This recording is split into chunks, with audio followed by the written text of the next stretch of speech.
Thanks for joining us here today. I know many of you traveled from well outside of the D.C. area. Really excited to have such a wonderful group and a wonderful group of leaders and having this discussion about clean energy and the opportunities through science, innovation, and jobs. I'm Greg Nelson with the White House Office of Public Engagements. I work on energy and technology issues there, and it's wonderful to have you all here. And special thanks to all of our friends at the Department of Energy for their work in putting together this amazing briefing, this amazing opportunity.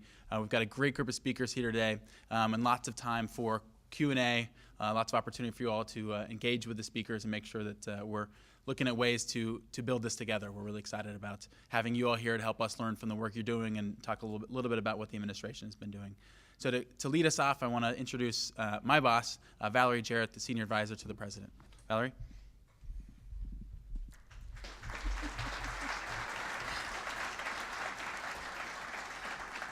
Thank you, Greg, and good morning, everybody. Welcome to the White House. We are just delighted to have you here, and we have a terrific program lined up for you this morning. This is a big week for energy and clean energy reform. As you guys know, the president was at MIT last Friday making an announcement about innovation, and of course he was in Florida yesterday at a huge solar plant announcing our investment of $3.4 billion in smart grid. And so we're off and running, and our hope is that we can engage you, and many of you have been a part of this process for a while, and for the newcomers, welcome. We really want your advice, your counsel, and your support as we move forward to creating all new forms of renewable energy. And in order to do that, we want to make sure that we have all of the most up-to-date information that you guys have and that we're sharing with you as clearly and as precisely as we can our thought process so that this really does become the public-private partnership that I think we all would seek. And so we have, as you know, Carol Bronner will be here in a hot second. We have Steven Chu coming, and we're hoping in the course of the day that we really have an interactive dialogue with you. So with that, I'm hoping Carol is actually here. We have a new room, I should tell you. This is like brand new, like in the last couple of weeks. Some of you might have been here last week. And we just found we have a green room backstage, and so we're getting all of the logistics out. But what I don't know is like how you get a high signal. So if she doesn't come right out, she'll be out in 2 seconds. But welcome me in advance. Welcome Carol for me in advance. Carol Bronner.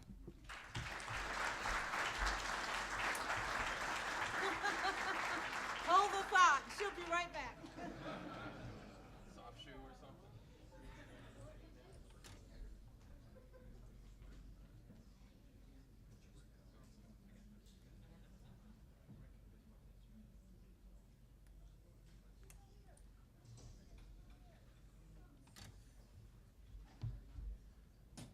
I'm not Carol Browner, but I do a nice soft shoe, if anybody wants to see that.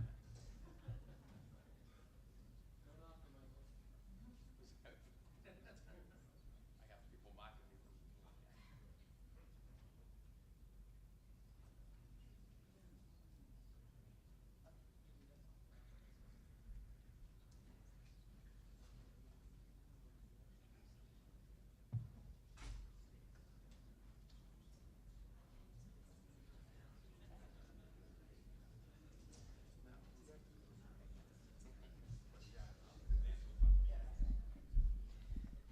Good morning, and I apologize for being late. Got stuck in a meeting.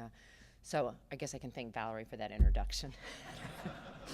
Valerie always does a great job, and she's a great person to get to work with as we reach out to the business community. So let me thank you all for taking the time to join us here. It is certainly interesting times in Washington, lots of things going on when we talk about clean energy and creating a different energy future and creating a whole new generation of clean energy jobs. Yesterday I was with the president when he traveled to Florida to the largest PV solar plant in the country, where we announced $3.4 billion in Department of Energy grants. Very exciting. It was the single largest Recovery Act announcement of the year. And it's going to leverage something on the order of $4.7 billion in private, $4.7 billion in private investments for a total of almost a little bit more than $8 billion. We think it will create tens of thousands of jobs as this money starts to roll out the door. Some of these are new projects. Some of these are projects that are moving into their second and third phase, and so those jobs can be created more quickly. And What's so exciting about the smart grid announcement is the types of projects that we'll be investing in, that Department of Energy will be investing in, which will really allow us to bring the grid into sort of the modern era. The president likes to say that we're still using a grid that was largely designed by Thomas Edison.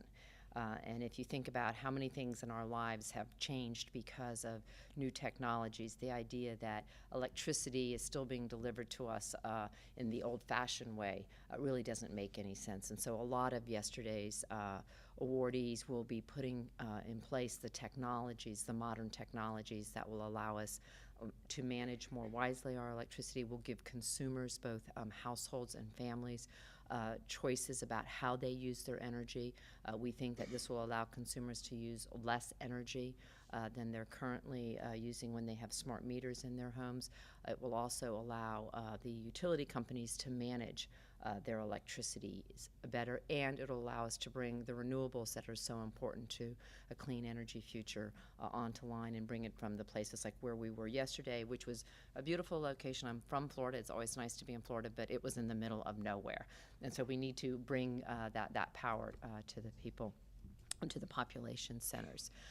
We're also heavily engaged in the debate here in Washington about comprehensive energy reform. The first thing the president did when he came to office was obviously the Recovery Act, and we think that's an important down payment for a different energy future, $80 billion in total, and we've been spending that, as you know. But now we're turning to how do we get the legislation that the president asked for from the first time he addressed Congress. And what he's asked for is really three things in comprehensive energy legislation. First is give us the tools to break our dependence on foreign oil. The second is give you all, the businesses, the certainty and predictability so that you can make the investments and thereby help us create a whole new generation of clean energy jobs. And finally, we need to put a cap on the dangerous pollutants that contribute to climate change, the greenhouse gases. As you're probably aware, a bill has already passed out of the House of Representatives. As I say to my friends who work on, my colleagues who work on healthcare, that puts us ahead of the healthcare debate. We're actually done in one chamber. And yesterday we had, I think, about 6 or 7 administration officials actually testify before the Senate Environment and Public Works Committee, which has jurisdiction over a portion of comprehensive energy legislation. And so we're up and running there. The Energy Committee, Mr. Bingaman's committee, has already passed out a bill that includes some important provisions on renewable electricity requirements, some provisions on nuclear loan guarantees, all of which we think are important. What Senator Boxer is focused on is the Kerry-Boxer bill, which is really the climate change portion of the bill. We frequently get asked, will we have this comprehensive energy legislation done by the time the global negotiations on climate change happen in Copenhagen, the sort of the beginning to middle of December. We would certainly like that to be the case. We are working hard to make that the case, but the legislative calendar is, the days are sort of flying by as healthcare has consumed more time than we had originally anticipated. Some people suggest that if we don't have it done, that makes our life in Copenhagen difficult. We will manage. We would prefer to have it done, but if we don't have it done by then, we do have all of the work we've been doing here domestically, the work that people like Kathy Zoy are doing at the Department of Energy in terms of modernizing all of our appliance standards, the work that Lisa Jackson and Ray LaHood have done at EPA and DOT, proposing the toughest ever CAFE car fuel efficiency standards. Congress had said get to 35 miles per gallon by model year 2020. Working with the car companies, in partnership with the car companies, with the labor unions, we were able to reach an agreement of 35.5 miles per gallon in 2016. And set the first ever national greenhouse gas emission standards for automobiles. And we have stories like that that can be told across the government where we're using our executive authority while we work in Congress to achieve the kind of legislation that we think will be important going forward. So it's exciting times when you are in this world of clean energy. Lots going on, still lots to do. Obviously, we can't do this alone. We need your input. We need your involvement. You all have been great partners in this effort, and hopefully we can continue to build that partnership and to learn from you all as we try and do what we think is important for this country and for future generations. And is Steve Chu here? No. Is he coming? Oh, okay. Why don't I take some questions till he gets here? Obviously, we're having scheduling issues today in the Obama administration, so I'd be happy to answer any questions. And maybe if you don't mind identifying yourself. Sure. Mike Lawrence with Johns Manville. Question is, we have CAFE standards for automobiles, and we feel good about that, and I applaud the steps that we're taking. But we don't have that for buildings, which produce 40% of the greenhouse gases. Is that something that's being looked into or discussed? So the bill that passed out of the House is commonly referred to as the Waxman-Markey bill, and Jeff Bingaman's bill do include building standards, and it would, they're slightly different. I don't think the differences are insurmountable. In addition to that, we were able to secure funding in the Recovery Act and the stimulus for upgrades in existing building stock. We are looking at a number of ideas right now to see if there are some other things that perhaps we could do for existing buildings. There was a pilot project announced last week between HUD and DOE. I think, is it called PACE? It's a retrofit ramp up. It had an acronym at one point. I don't know if the acronym survived. That one's more. There's one focused both on existing buildings, and there's also one focused on homeowners and giving homeowners some opportunities to borrow money to make the kind of upgrades. And in this instance, the idea is that that loan, rather than riding with the owner of the house who might sell the house before they fully paid back the loan and realized all of the benefits, actually rides with the house. So if they do sell the house, the subsequent owner, who's also going to get the benefits of the new windows or the insulation or the new HVAC system. We're also excited. We have some evidence. We won't know till taxes are filed, but that the tax credits we got, again, for some of the retrofits, that people are taking advantage of them. The evidence we have, again, we can't, we need to see the tax returns, but what we're seeing is window companies are now ramping up their hiring because they're getting a bigger demand, and windows are, some windows, certain types of windows are covered by the tax credits we got for private home retrofits. So we agree with you that buildings, both new and existing, are important, that the big commercial real estate is extremely important, universities, other public, hospitals, things like that. And so we've been looking at some ideas and some things that might make sense going forward. Mm-hmm. I'm Sean Norlau from Cascade Sierra Solutions. We're a nonprofit that works to help the trucking industry become more efficient. You mentioned the CAFE standards. Are you looking at implementing anything similar for the diesel trucking industry, which consumes 10% of U.S. energy, or implementing something like smart way regulations nationwide as they've done in California? EPA is looking at what they can do in terms of the bigger parts of the fleet. There's also the bigger trucks in the fleet. The Hill has been very interested in some of the natural gas fleet proposals, and I think Bingaman may actually have included some provisions for natural gas in his bill. I think it's likely that some more will be added during the Senate debate. So I think there's more to come on that. I'm not familiar with the California program, and I probably should be, and I will make myself familiar. Perfect. Any other? Yes. Sean Todd, Fox Potomac Resources.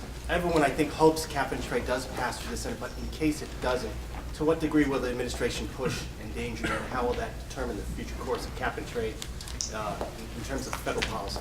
Right, so let me just back up for a second and sort of put your question in maybe a slightly broader context. There was a Supreme Court decision a couple of years ago, I guess 2 years ago now, that found that EPA has the authority under existing law, under the existing Clean Air Act, to regulate greenhouse gases if they determine that greenhouse gases are an endangerment to public health and welfare.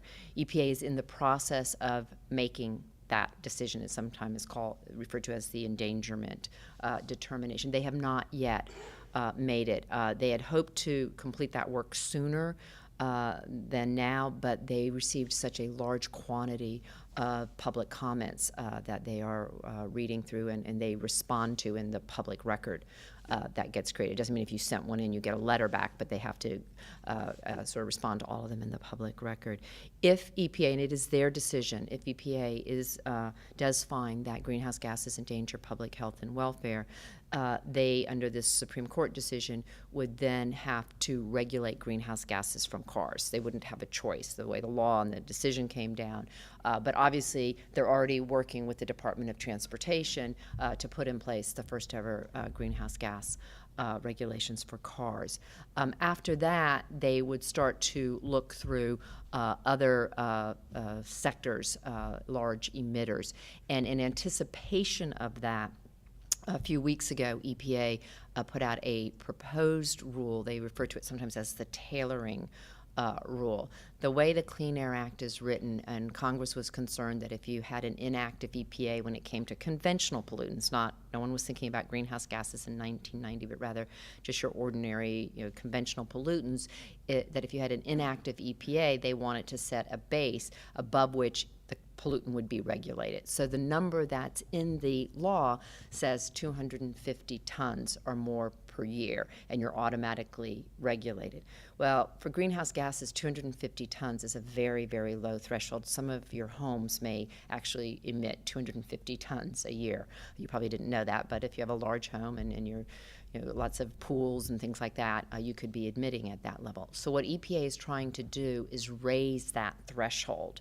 And that's what's called the tailoring rule, so that when if they do end up looking to regulate under the Clean Air Act, they're only regulating the biggest sources of greenhouse gases, very, very large buildings, most things that are already regulated under the Clean Air Act, not trying to bring in anything new. You'll hear sometimes the naysayers and the opponents of doing anything on greenhouse gas reduction say, well, EPA is going to be out there regulating Dunkin' Donuts, and obviously nobody thinks that's what should happen. And so they're working to put in place the parameters if we end up in a situation where we're without the kind of legislation that the president thinks is important.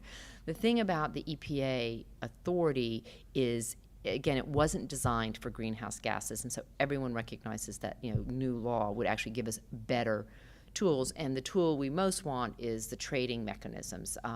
When I was at EPA in the 90s, we set up and launched the Asset Rain program, which has been hugely successful in using market mechanisms to achieve cost-effective reductions in SO2 emissions. The reductions have been achieved at a fraction of the cost that had been anticipated in the late 80s. The electric utility industry did a study, and they said if you put a cap on SO2 from the electric utility coal-fired plants in the Northeast, it's going to cost about $1,000 per ton of reduction. Using these market mechanisms, we drove the cost down to $200 to $300 per ton because we were able to find the cheapest way to get there. And so that's the mechanism we want to use in this instance, because what it does is it really allows you all, the private sector, to sort of use your innovative skills, your ingenuity to find the best answers, and it creates markets for new technologies and helps to give that certainty and predictability that you all need to make those investments to find those new technologies and bring them to market. So we continue to believe that that is the better way to go. And I have to say, I've been in and out of Washington over the last 20 years, and I worked on the Hill for several years. When I was at EPA, we passed 2 major pieces of legislation. So I've watched the legislative process, and I don't know how many of you watch it closely, but if you do, you'll know there's sort of that tipping point where suddenly the conversations start to change, and so we no longer have the conversations of, well, if, or it's never going to happen, to, well, when it happens. And so as I say to people, we've sort of now all gotten onto the same, we're all on the same field, we're about to all play the same game. And so there's a way to see this comprehensive energy legislation that the President has called for becoming a reality. It may take us a little bit longer than we had hoped for, but we're having some very, very positive conversations on the Hill. And just as one example, you may have seen 2 weeks ago the op-ed by John Kerry and Lindsey Graham talking about the bipartisan nature. And we've had a lot of conversations with Mr. Graham and with other Republicans, and do feel like there are some bipartisan opportunities here that are very, very encouraging. Hi, my name is Guy Warner. I'm with Pareto Energy. We're developing a electric power microgrid here in the district. I wanted to pause before my question and applaud the administration for the action yesterday. I don't think people know how daunting it is to read 400 applications and over 100 in 2 months. With that being said, our approach is a little bit different. It involves grid independence. So we're not so much about rebuilding the smart grid as we're representing towns and energy users who want to largely get off the grid, rely on it solely for backup power. I'm wondering what kinds of complementary kinds of incentives might be available for our efforts. So can you just explain a little bit more about your business model? Well, it's a microgrid, so energy users would come together, build install combined heat and power and renewable energy at or near its point of use. Got it. Here in the district, we're installing that on the Howard University campus and distributing power to hospitals and universities. We're able to do our own frequency and voltage control, load balancing, demand response we do below the grid, and we rely on the grid just for backup, trying to help the grid relieve some of the overcrowding and stress. And so it was, so as in the $80 billion that was in the Stimulus Act for clean energy, I would imagine that the efficiency money that's been going to the states and some of the efficiency money that went to the federal, to like GSA to upgrade our existing building infrastructure might provide some opportunities for you all. The state money is moving out now. The states had to put in place programs to receive the money, so it took a little bit of time, but, and I'm sure the District of Columbia is participating in that. The issue of the combined heat and power, that is an issue that it goes to the question, I guess the first question, that is an issue that we've been trying to look at to see what else could the federal government do to really incentivize some of that. And You mentioned Edison. That's the way Edison envisioned the grid, really. Right. Really, Edison didn't design the current architecture of the grid. He envisioned the use of power at or near its point of use. It was his rivals who designed it in this fashion. I think that the efforts are complementary. I mean, getting off grid now is short term, can bring the solution now. We've heartily applaud the rebuilding of the grid as a whole, but I think it's going to take longer. We have energy users ready to act right now. Well, with the companies that received some of the grants yesterday for particularly the smart meters, both the business and residential smart meters, the funding that was released yesterday should get us to about 18 million of these. But what the companies are saying is that they think that the demand, because of that 18 million, could be as much as 40 million smart meters, which would be huge if we're able to achieve that. So we're going to be watching carefully. Thank you.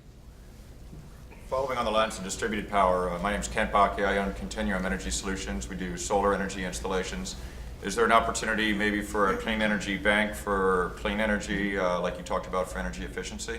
So in the Recovery Act, there are the loan guarantees that we were able to get, and those are starting to move out.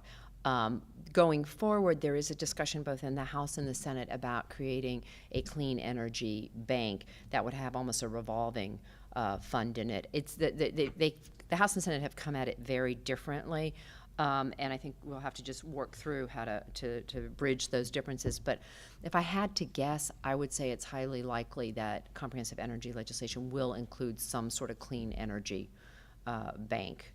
I think there's a lot of interest, and it wasn't controversial. Once it was proposed, people were sort of open to the idea and embraced it. I think there's just different, where the controversy may lie, and it's not huge, it's just how do you do it? Do you do it at the Department of Treasury? Do you do it at the Department of Energy? How does it revolve? Who runs it on a day-to-day basis? There's some questions like that to be looked at in the back. Hey, Right here, obviously, right here. go for it. Carrie Lasser from Plains Justice. We're a nonprofit that provides energy and environmental legal services to Northern Plains communities.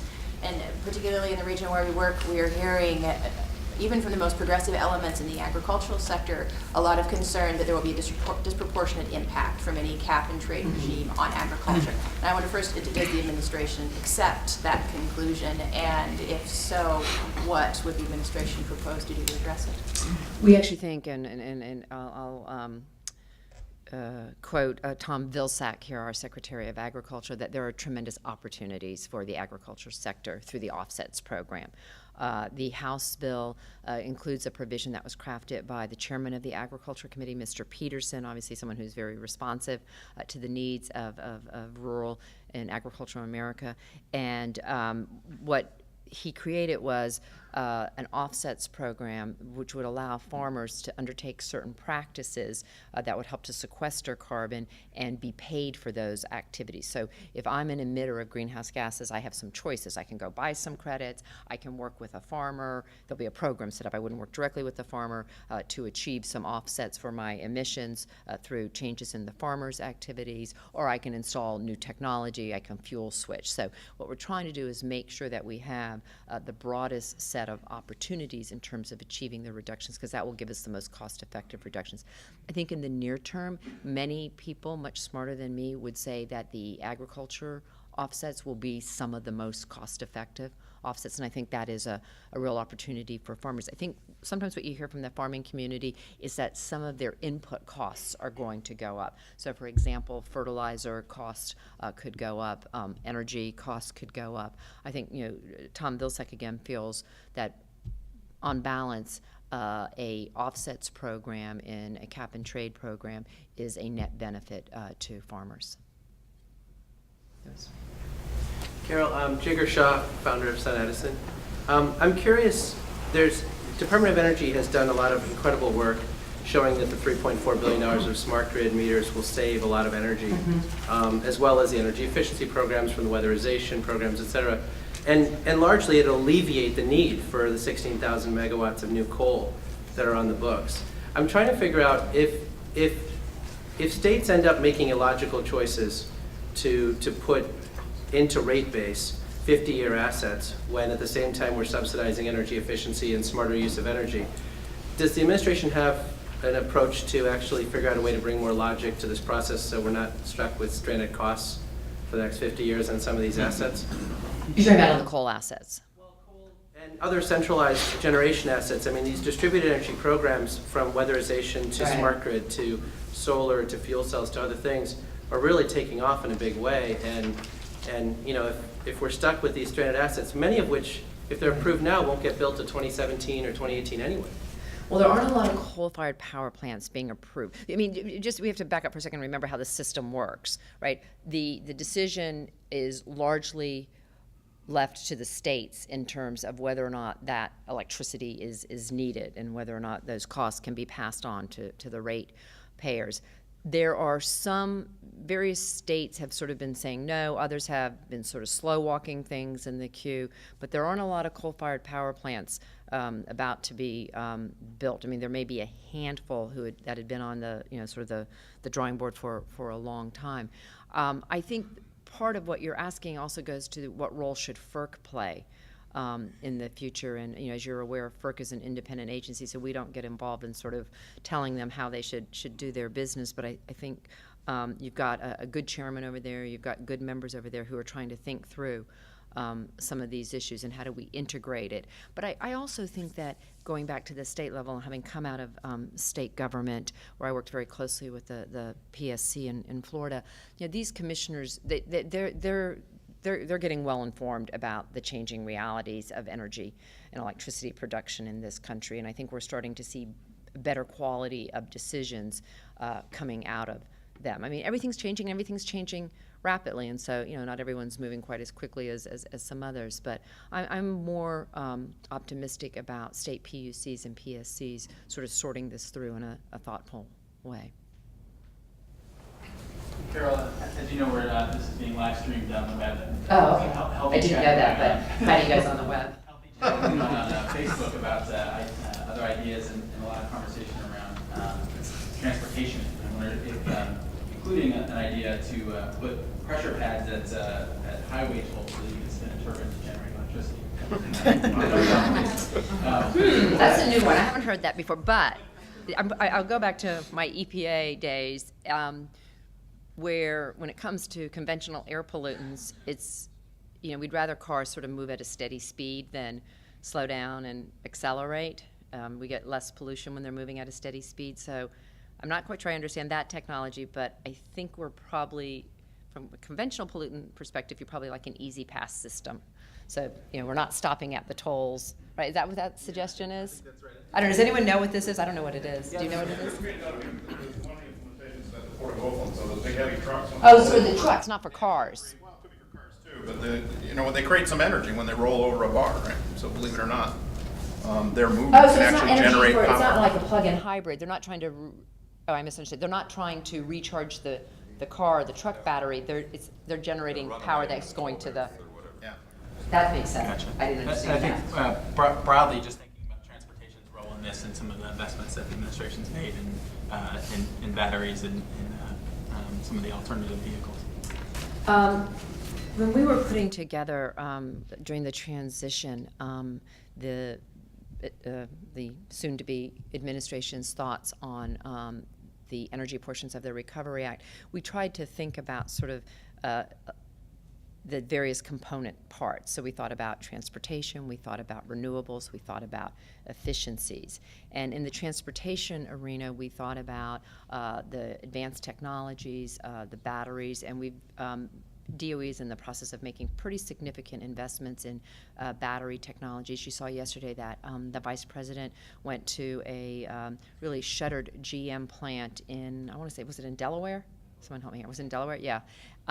To announce a grant that will reopen that, and it's a plug-in, a hybrid technology. And while, as we're all keenly aware, that technology is still pretty pricey, the hope is that that facility will be able to bring that technology into a more affordable, sort of regular, family sized sedan.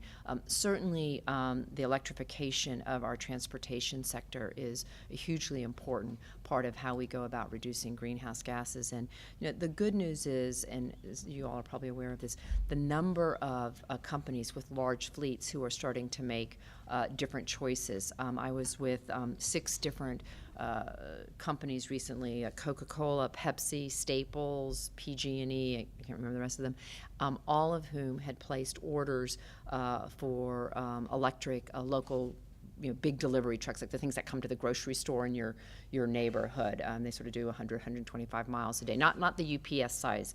These are bigger tractor trailers, but these would be all electric vehicles. And it was an interesting conversation. To a company, they were just thrilled to be a part of this. And these are jobs that I think it's a UK company that's coming here to Missouri to build these. And the thing I found most interesting is they were doing it because they really believe that we should have a cap on greenhouse gases and that we are going to have a cap on greenhouse gases. And so as a business decision, they wanted to get in front of that. And I think you all are at the forefront of helping businesses like those think differently about their energy use and think differently about sort of what the opportunities are. And as I said earlier, we can't thank you enough for your interest in this, for your commitment to this, and most importantly, I think, for everything you've done to date and everything you're going to do as we work to realize the President's vision of a different energy future, a clean energy future. And so again, thank you.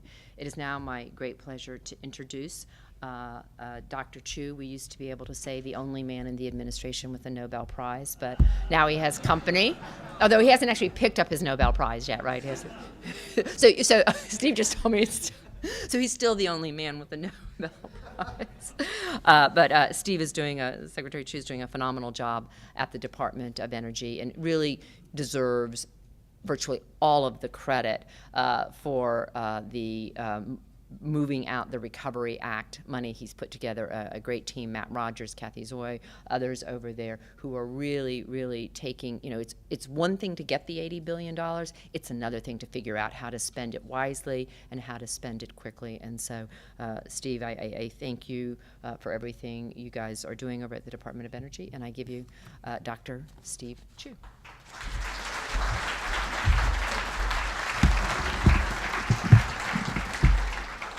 Thank you all. I just want to fiddle-faddle with this while I plug it in. It's a pleasure to be here, and let me just get this going. I do these things hand to mouth. All right, hopefully it's there.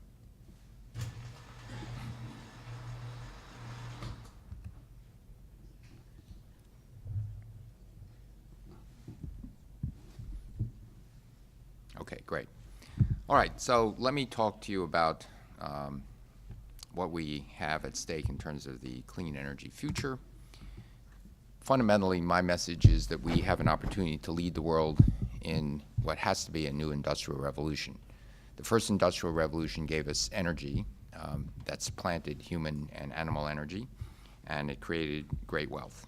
The second one has to give us this energy and even more of it, but in a much cleaner way. We have to decrease our dependency on foreign oil.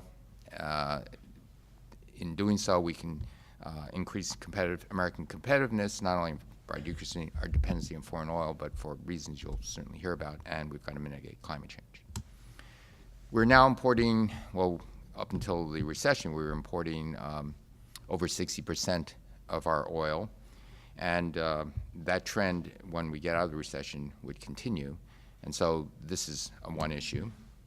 In terms of how we're doing in the staking our claim to the clean energy race, this is one example. This is the, plotted in the black curve, is the market share of photovoltaics made by the United States. The United States invented silicon photocells and photocells in general. We had 45% of the market share, but now it's about 7%. This is one example, one industry, but we're behind in other energy technologies or technologies in general that we really helped invent. Automobile fuel efficiency, we're behind in. If you have a hybrid car, chances are 99% chance that the battery has been made in Asia. Electricity transmission, the first transmission distribution system was introduced by Edison, and now we're woefully behind in that. Power electronics, our engineering schools don't train power engineers anymore. Industry, we don't have any market share in large, for example, large power transformers. Nuclear power, first reactor built in the United States, again, we're behind in that. We are losing the lead in manufacturing, but what's most alarming to me is we're losing the lead in high-tech manufacturing. High-tech manufacturing is defined as aerospace, pharmaceuticals, test equipment, electronics. The United States was the leader, followed by European Union. This is Japan, and who's taken over is China. So now what is China doing about clean energy? 2 months ago, Secretary Locke and I visited China. We had the privilege of meeting with the Premier of China for about 45 minutes. He said something I never heard before in the leadership in China. He said, if we continue as business as usual, climate change would be devastating to China and the rest of the world. Our increase in our use of fossil fuel, our carbon emissions, is unsustainable, and so we're going to do something about it. So what are they doing about it? Well, they have very aggressive targets for renewables, 100 gigawatts by 2020 for wind. They're planning gigawatt-scale photovoltaics. The wind and the photovoltaics, in large part, is in the western part of China. Their population centers are in the eastern part of China, so they're going to be spending money for ultra-high voltage transmission lines to bring the renewables across their country. They've installed a 1,000,000-volt DC line already. They're installing a 800 kilovolt DC line. They've installed a 1,000,000-volt AC line. They're working to integrate these things, and meanwhile, they're designing a 1 million volt, plus or minus 1 million volt DC line. Their 800 kilovolt line is meant to port energy over 1,900 kilometers with about a 6% energy loss. About the same as we do for a few hundred miles. So, and their plan is $44 billion by 2012, $88 billion by 2020. When asked, when I was talking to the president of this company called State Grid. It's a state-owned company, a conglomerate. I said, this is very expensive. How are you getting people willing to pay for it? And he says, of course people don't like the government reaching in and taking money out of their pockets, but we explain to them how important this is.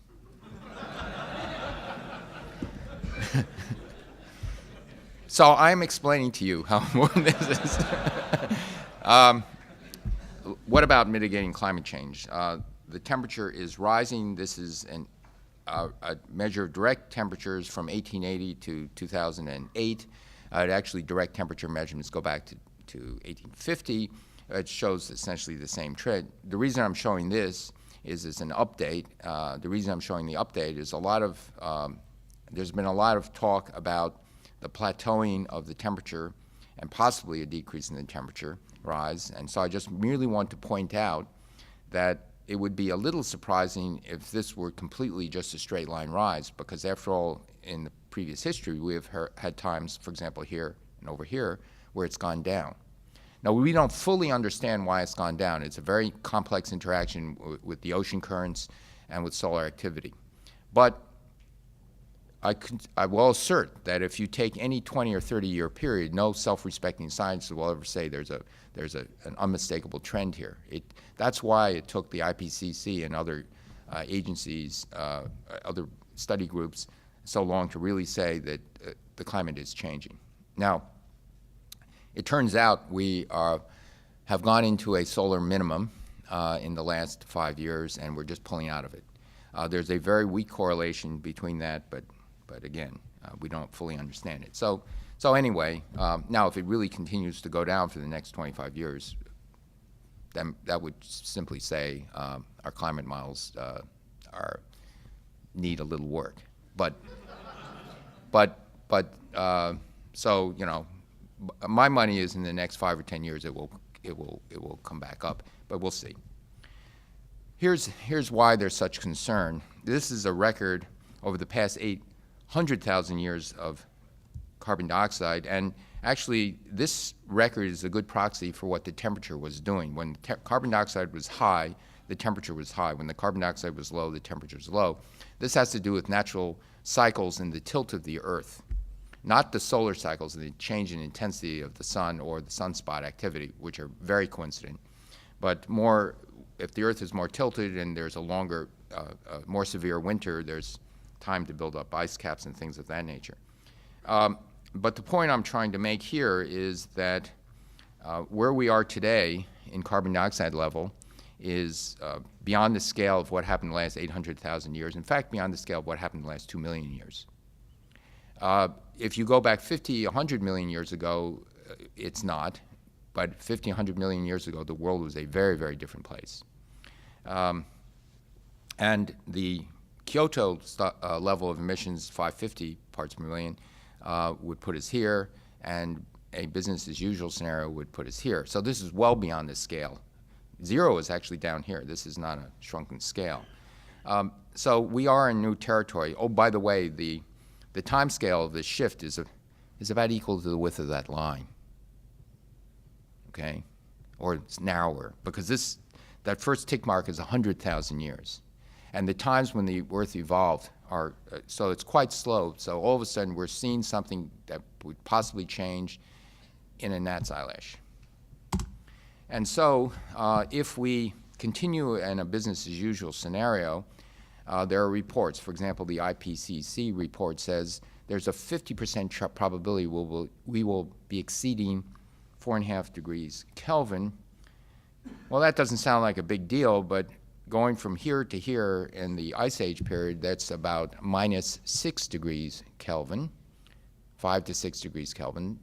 In that time, the Earth, Canada, and the United States, and Ohio, Pennsylvania were covered year-round in ice. So 5 or 6 degrees Kelvin means that big a difference.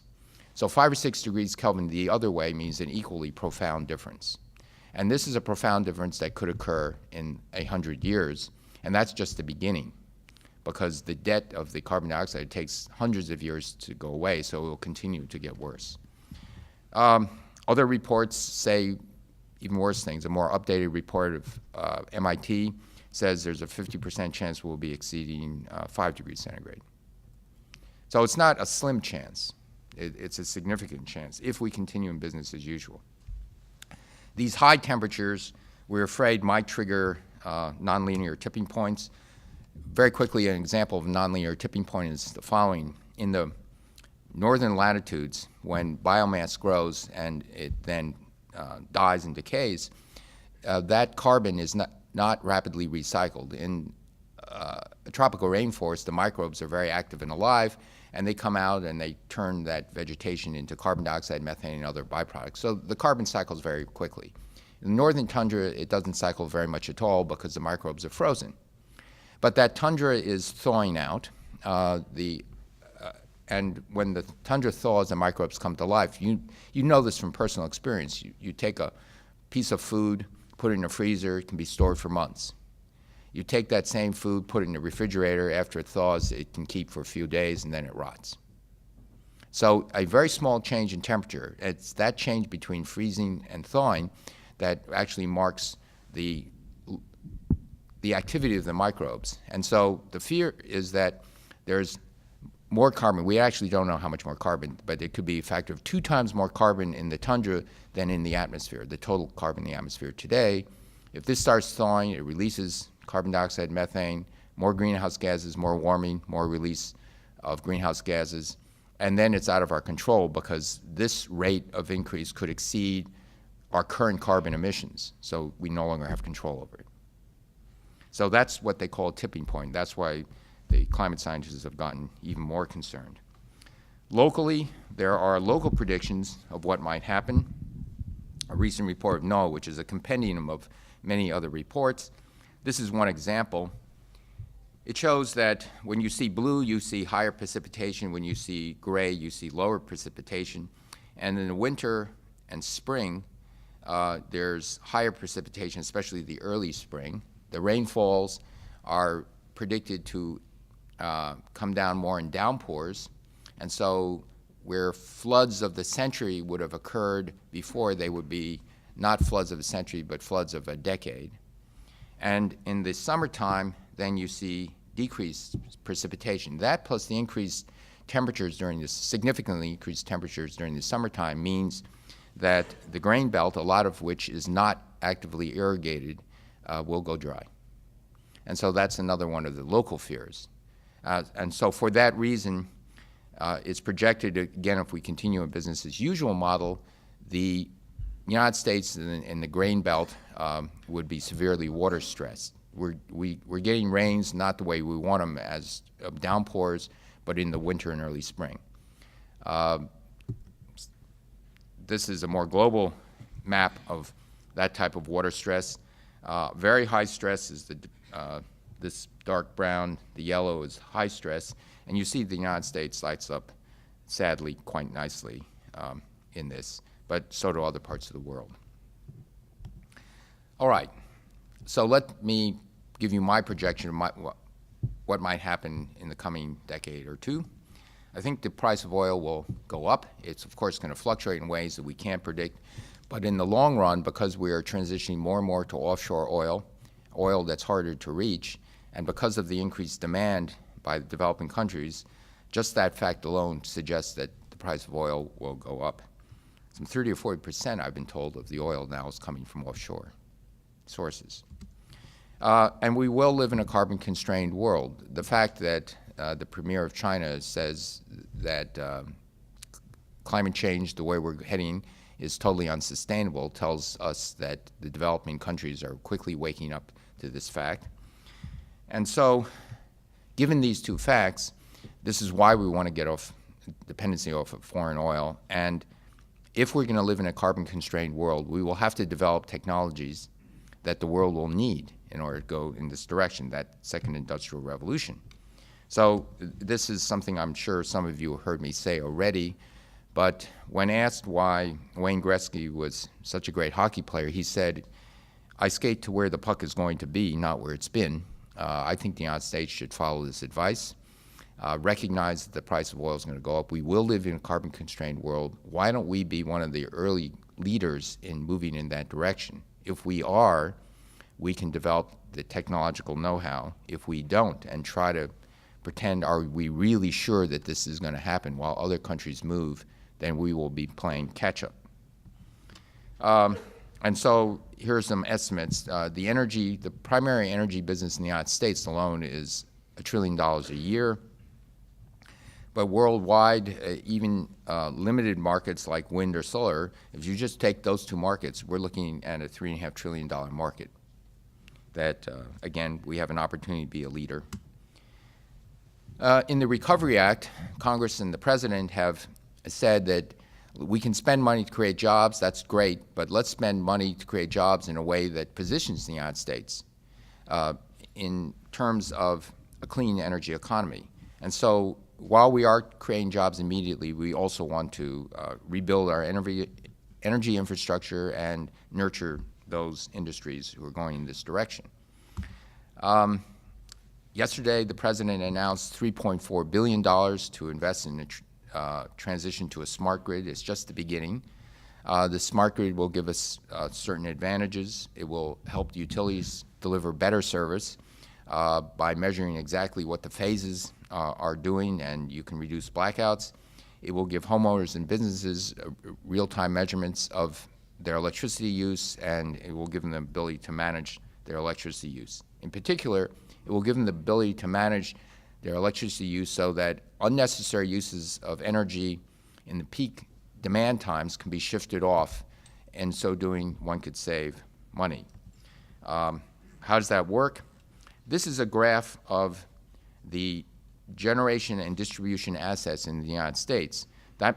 I'll help you read the graph. By the time you get to 100%, for example, down here, and you look at generation, you find that overall, on average, our energy generating assets, our power plants, are being used only half the time, okay? Because they have to be there for peak demand time. So if you look over here, and you can, if you, for example, can shift the load, the last 5% of the load off that peak, you will actually, you can avoid building new power plants. We're talking about 10% of the power generation in the United States. Doesn't have to really be there if you shift that load. And the estimate is if you can reduce the growth of power plant building, you will be saving hundreds of billions of dollars. That savings goes directly back to the consumer. And this is why energy efficiency and demand shifting is so important. The smart grid will enable us to do this as well. Now, overall in energy efficiency, there are studies that have indicated that you can save a lot of energy and money. One report, McKinsey report, came out this summer, suggested that you can save $680 billion, reduce carbon emissions by over 1 gigaton per year, and actually reduce carbon emissions by 26% by things that save money. And they took as a discount rate 7% net present value. Now, that looks pretty good. The only trouble is there are many economists who don't believe this McKinsey analysis. They say there are simply no $20 bills waiting to be picked up. These economists are of the school of, how many economists does it take to turn a light bulb, screw in a light bulb, change a light bulb? And the answer is none. If it needed changing, the free market would have taken care of it. And so let's now take them seriously. They will say that many of the claims on energy efficiency are not real. They're based on estimates. Where's the hard data? So I actually said, that's a fair question. Let's go back and look at the hard data. So there were over 100 reports given about energy efficiency, the cost benefits, things like that. And I told my folks in the ERE, only look at the ones that don't depend on estimates. Give me the ones that actually depend on you've gone back, you've actually made the investment, we know how much money was made, let's say in the retrofitting of a home, and how much money was actually saved. Now, let me explain this curve to you. The green and the blue curves are sort of models of what engineering can do and various things. Like, for example, in a model home in Chicago, a typical home in Chicago, you put in insulation, you save a bunch of energy. You put in a better heater, you save a bunch of energy. It costs money. And so the x-axis is the cost, the y-axis is energy savings in in energy units. Those things, assuming net present value discount of 7% and a very small, modest 0.4% inflation-adjusted cost of energy rise, which probably in the future will be higher, says you are actually making money. And you're making money, you could have taken that money, invested in CDs and made money. Instead, you put it into energy efficiency, you still make money. It's better investment than a CD. So that's what this exercise is about. Now, what we found of the data that was taken, it's all over the map. These points down here means you're not making money. The points up here in this upper part mean you are making money. So the point here is that these energy efficiency retrofits have to be done correctly. If done correctly, they do save money. And so we are now very focused on making sure that competent energy auditing is done, that the work is done by certified people, and there's post-inspection using modern technologies. And there are market failures to retrofits. It can save money, but there's inconvenience, there's lack of information, there's lack of financing. And so in the Department of Energy, we are looking at trying to break down these market failures. One example is we want to make retrofitting a mass production system. If you want to retrofit your home, you get an energy auditor that tells you what you should do, then you get in 2 or 3 estimates, and they come in, and then do this as a one-off. What if a community, let's say a block organization, says, let's go around and knock on the doors of all our neighbors and say, can we get half our neighbors to sign up to do this retrofitting? Then one truck goes out and does the energy auditing, another truck goes out and one by one blows insulation into the home, and so this mass production, we hope, can dramatically, and if you get more, you get a discount rate, a substantial discount rate, because the cost of business to the contractors is way down. You know, it's not separate trips. So that's what we plan to do. We're going to be piloting these programs.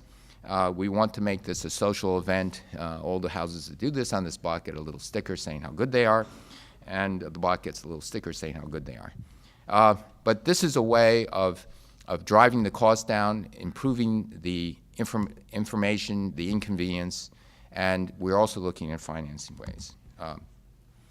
We're also trying to stimulate new ideas and fund these new ideas. And so ARPA-E is a program that we've just started.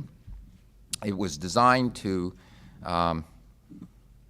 ask people to swing from the heels. Instead of making incremental improvements, let's look for really dramatic improvements in energy technology. And for example, let me give you just 2 examples. We had almost 3,700 proposals in our first round. We can only of the 3,700 proposals, we can only fund 37 of them, 1%. There's a lot out there. Certainly the top 10% are worthy of I think, worthy of venture capital, private support. So we're figuring out how to bring that information to the business community at large. There's an old liquid metal battery that could provide grid-scale energy storage. Grid-scale energy storage is megawatt hours and megawatt power. So that a large building with a big top on a solar panels could then store this energy and can run the building. Another way, something we're funding is actually drawn from biological experience. In your cells, you metabolize sugars and you create carbon dioxide. As a byproduct, your body's got to get rid of that carbon dioxide. There's an enzyme in your body that enables your bloodstream to capture the carbon dioxide from your cells, transport it to your lungs, and exhale it. There's no energy penalty in capturing the carbon dioxide and exhaling it. It's all at body temperature. There's a huge energy penalty with today's technologies like amine or cold ammonia in absorbing the carbon dioxide and re-releasing it. So one of the things we're funding is a biomimic, a catalyst that acts like this biological enzyme but is not poisoned in the horrible environment of a flue gas environment. Let me give you an example of the battery. This was actually stimulated by the fact that if you look at the inverse of a battery, something that consumes a tremendous amount of energy, it's the production of aluminum. So why isn't aluminum cell, why can't we make this aluminum cell a battery? So let's consider what we have. We have the aluminum ore that's dissolved in some salt as a liquid. It's all at high temperature, and then you force electricity into this thing, and when you're moving the electricity around, that aluminum dissolved in this environment then plates out as pure aluminum, and then there's byproducts like carbon dioxide that just get vented. Because the carbon dioxide gets vented, you can't use this as a battery. So instead, the people, a professor at MIT said, why don't we design a system so that instead of having this carbon dioxide in the electrolyte, you have another metal that becomes your positive anode, and your aluminum in this case is your negative cathode. And so in this cartoon, you have salts. For example, magnesium and antimony salts dissolved in this fluid. There's a thin sliver of solid magnesium up here and a thin sliver of solid antimony down there. So it's this hot little thing. It's a liquid. You get the separation just because of the density of the fluids, so you can make this room-sized swimming pool size, i.e. it scales very nicely. It's cheap, because this is cheap stuff. Now you charge up the battery, and the salts in the liquid actually go to become the positive anode and the negative cathode, pure magnesium, pure antimony, and with discharges, it runs like a battery.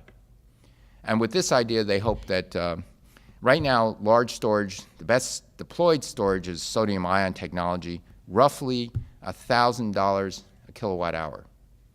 So their target is $50 a kilowatt hour with megawatt power densities, okay? So if you do this, then all of a sudden, all the renewables like photovoltaics on top of a roof can be stored locally, used locally. And if the price point comes down to that point, then it becomes a real life thing. So this is what we call a home run if it works. Let me just finish by reminding you what's at stake here. This is a picture taken by the astronauts in Apollo 8, the first mission that went to the far side of the moon and orbited it. And what you see here is called Earthrise. It's a very bleak lunar landscape, a very beautiful Earth. And if you notice the landscape in the background, there's nowhere else to go. So Bill Anders, the astronaut who took this picture, said we came all this way to explore the moon, and the most important thing is we've discovered the Earth. Now, since that time, we've altered the destiny of the Earth because of our greenhouse gas emissions. And so we have to do what we have to do in order to minimize that alteration. So of all the things that we need to do, energy conservation, use the low-carbon technologies we now have, improve energy storage, set the groundwork to discovering new breakthroughs, we also have to act now with fierce urgency. Before the Senate is a bill, we really need a way of capping the carbon in this country and driving down emissions in a way that sends a very long-term signal. By 2020, we're here. By 2030, we're here. By 2040, we're here. By 2050, we're here. If we do not have that long-term signal, you can offer all the carrots you want. Industry will merely take them up and do little pilot things, but not with the serious intent of actually getting into their mainstream activity. But if they had that long-term signal 30 years from today, that this is where we have to be, they would have to drive this in a different way. And that's why it's so important. Now, what's the cost? If we look at the bill that passed the House, the cost is 45 cents or less a day for the average home of 4. There's EPA estimates, there are AIE estimates, they're actually less than this. What's the cost if we don't do something? The cost if we don't do something is that countries like China will race ahead. They're moving. They're not going to wait for us. And if we are playing catch-up now with our U.S. automobile industry. We want to play catch-up in the suite of industries that we will need for this new industrial revolution. And the other cost is we will expose our children, our grandchildren, to essentially unconscionable risk. And that would be on our heads as well. So let me end by saying a quote from Martin Luther King, 1967. He was talking about the Vietnam War, but he's more apt today. And he said, "We're now faced with the fact, my friends, that tomorrow is today. We're confronted with the fierce urgency of now. In this unfolding conundrum of life and history, there is such a thing as being too late." Thank you. Questions?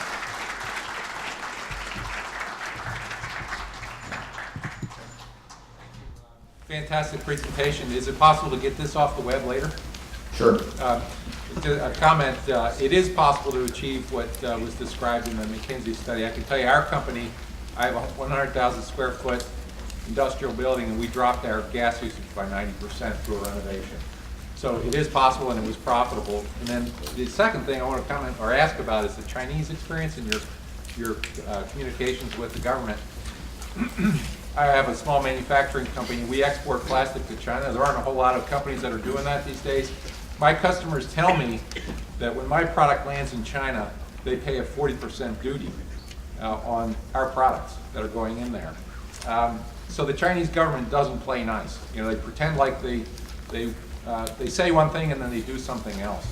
So my concern on the job side of this thing is that we have to be wise in our dealings. I completely agree with where you're, and I love your presentation. I think your vision is fabulous.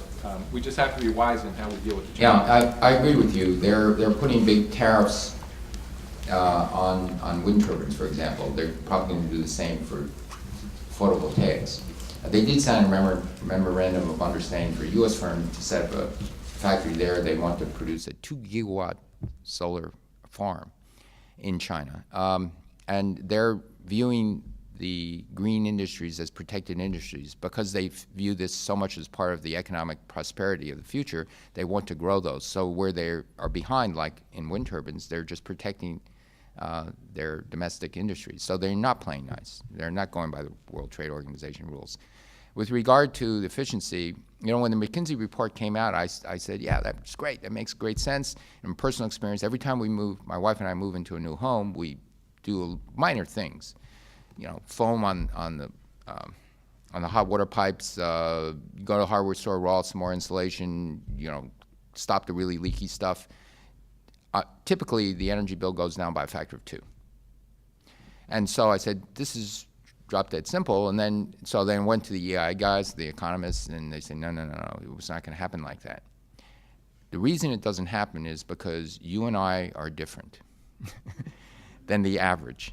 And so, and there are some companies that are doing the right things. Dow, for example, they had a big, huge energy efficiency campaign in their company because it was good business, because they're a carbon company. They take carbon in the form of, let's say, natural gas and convert it to plastics. It's a very energy-intensive industry, and they were saving hundreds of millions of dollars because they're a commodity plastic producer. It's been such a profitable thing for them. They're now selling this as a service to other companies, as long as they're not directly competing with Dow. So, so it is possible. So what we are trying to do in the Department of Energy is to look at why this thing has not taken off. Why are people not capturing all the savings they could capture today? And so that's part of what we're doing. You know, if you're an energy nut, you can do this, but not everybody in the United States is willing to crawl around in their attic. Okay? Yes?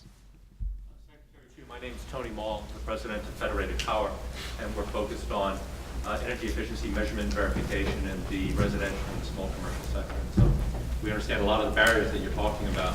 My question is that we've got the first tranche of the ECBG grants that went out, just received by the states. Ed Pollack and his Building America program doing a lot of great work in classification of buildings to understand energy efficiency potential. We're talking about the retrofit ramp up. There's a lot of programs that are occurring simultaneously, but there's some tremendous learning that can be taken from each of these things. Where's the clearinghouse, and where can we get this information and this data and lessons learned that we can... We're the clearinghouse, and we've realized, for example, in our weatherization programs, ECBG, we're giving out lots of money. Before, we weren't taking back in the data. It's very important to take back in the data. It's also very important to have inspections of the work. And with today's modern technology, with infrared viewers, you can do this. So you don't have to tear up the wall to see that the insulation has been blown in. Without that technology, I fear that there would be unscrupulous contractors out there that would blow it in some of the times and not other times, or maybe they don't put in as much as they should. So I think I only say this because it happened to me twice. one time at Stanford, we bought an old house. It was a duplex built in 1908. So in the attic, there were boards on the floor. So and there was actually ball and wire wiring, and so I couldn't tear up the boards and put it down fiberglass. But I turned it was safe to blow in a type of insulation. So I looked around, got a contractor to do it. When the work started, I rode my bike home at the houses on Stanford campus, and I looked at what they were doing and found out of the spec I wrote was R32. It's that much insulation because the boards were that thick. They were blowing this much. So I helped the young person who was blowing in below meet spec. Halfway through, the contractor called up and started yelling at this poor kid, and he said, talk to me. So he starts yelling at me. He says, you're using up all my insulation. He's already 2 jobs behind schedule. And said, sorry, we have a spec and a contract here. And then, a couple more phone calls. He was going to sue me, so-and-so and so-and-so. I said, fine, sue me. We have a contract. And so in the house I bought in Chevy Chase, I started crawling around my attic and lifted up one of the boards and found that one of the things was blown in, the other was not. So I'm in the process of getting one of those infrared viewers to see what I don't want to tear up all the boards in my house. So this does happen. And I think this is why sometimes the energy efficiency dollars one spends, you don't see the return. Okay, but once you know that it's going to be inspected, it tends to drive a different type of behavior. Yes? Mike Lawrence with Johns Manville. We make some of that insulation, hopefully, that you're using. But I applaud the retrofit initiative, and it actually creates jobs to do that for people who want to crawl around in attics, and that's great for those of us who don't. But I'm asking more about the new construction. It's so much cheaper to do it right the first time. And have you looked forward? Oh, yeah, very much so. In fact, across the country that we could drive that? Yes. Well, federally, we can't really. It's standards, number one. Standards are mostly local, but we are trying to figure out how we can encourage better behavior that way.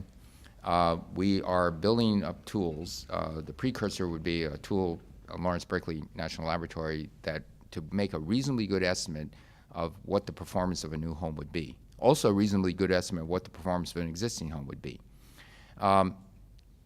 So you can create, a refrigerator label type style of this is the range of homes you could buy, and this new home might be here in terms of higher energy efficiency up here.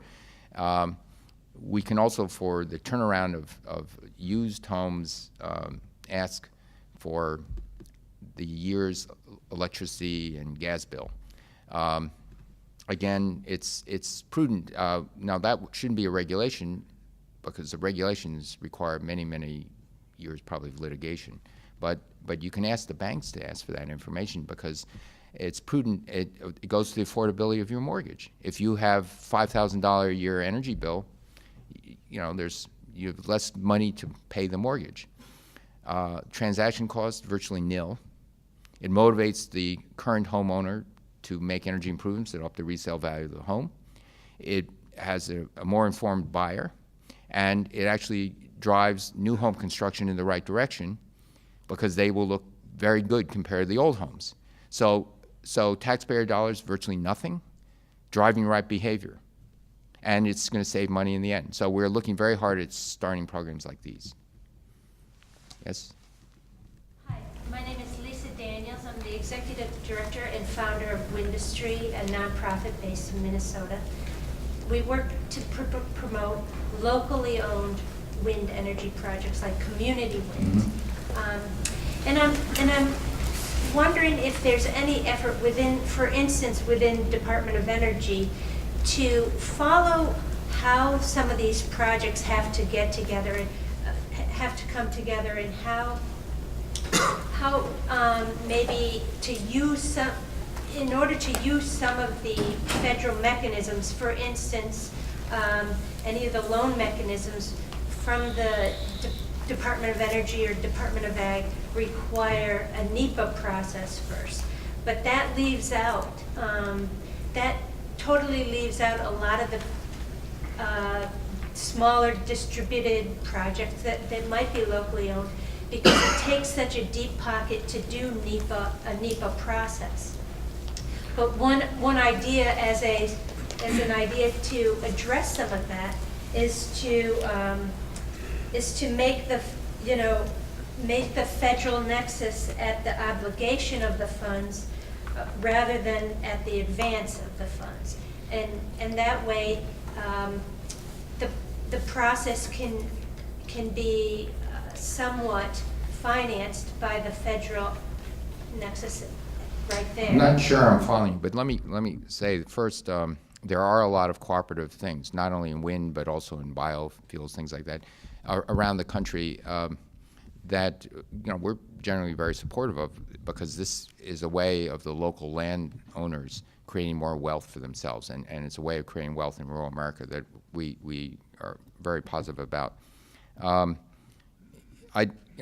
We can't circumvent the NEPA things. There are things we can do to make it go faster, but maybe we can talk offline about, we also are trying to streamline our loan process. We are not good at making small loans. We are getting better at making big loans, but it still has a ways to go. But, and we are looking at other partners, so until we get our process that could deal with loans on the scale of a couple $1 million or less, which we can't deal with now, but I'm on this problem, believe me. We have to, but maybe we can talk offline about exactly what you're saying. Yeah. Yes? Craig Bramsher from Bramo. We produce an electric vehicle that's available today through Best Buys, and to celebrate that, we actually had 2 riders leave from Detroit a couple weeks ago and make their way to DC. These vehicles are less than 0.7 cents a mile to operate, and yet we don't necessarily qualify in the DOE programs because we're 2 wheels. That's question one. The other one is, in terms of batteries, do you see programs to help consumers buy electric vehicles that are just too expensive because the batteries? Yeah, we huge amount of money. I think it's $2.4 billion battery program, advanced battery manufacturing. In addition to that, we are investing a lot in research that would be, that RPE thing is a stationary battery, but we're investing a lot in research to develop batteries for mobile platforms like cars. There are a number of pretty exciting things in companies being developed that hopefully can increase the energy density by a factor of 3. In fact, another RPE program we are funding that hopefully will increase the energy density by 5 times, I think it was. I'm trying to remember. But 3 to 5 in energy density needs a much lower cost. I mean, the Chevy Volt battery, I've been told, is going to be only drained halfway down, because if you do it further than that, the battery won't last that long. But even halfway down, it won't last the lifetime of the car. And the cost is very, very high. A sizable fraction of the cost of the car, a sizable fraction of the weight of the car. So we need the energy density up and we need the cost down. Before I see really wide scale, like 50% market penetration, the battery has to be improved. The good news is there are a bunch of good ideas out there that are, maybe just years away. Yes? Parker, Deutsche Asset Management, nice to see you again. We published a report yesterday on country competitiveness, looking at regulatory environments. I think about 110 countries we rated around the world. The U.S. is not in the top group. What we spoke about was needing TLC, which is transparency, longevity, and certainty in the regulatory environment, in order to spark investor interest, which is really what our point of view is. We've spoken about this several weeks ago, and clearly without the private sector coming in, a lot of the programs that are being developed in terms of putting venture capital money out and finding breakthrough technologies are not going to get to scale without private investor capital being able to take that to the next level. I wonder if you can comment on your views about TLC with respect to the U.S. regulatory environment, which will bring the capital in to really scale these projects up. Okay, if the folks in the back can turn on their display again. Thank you.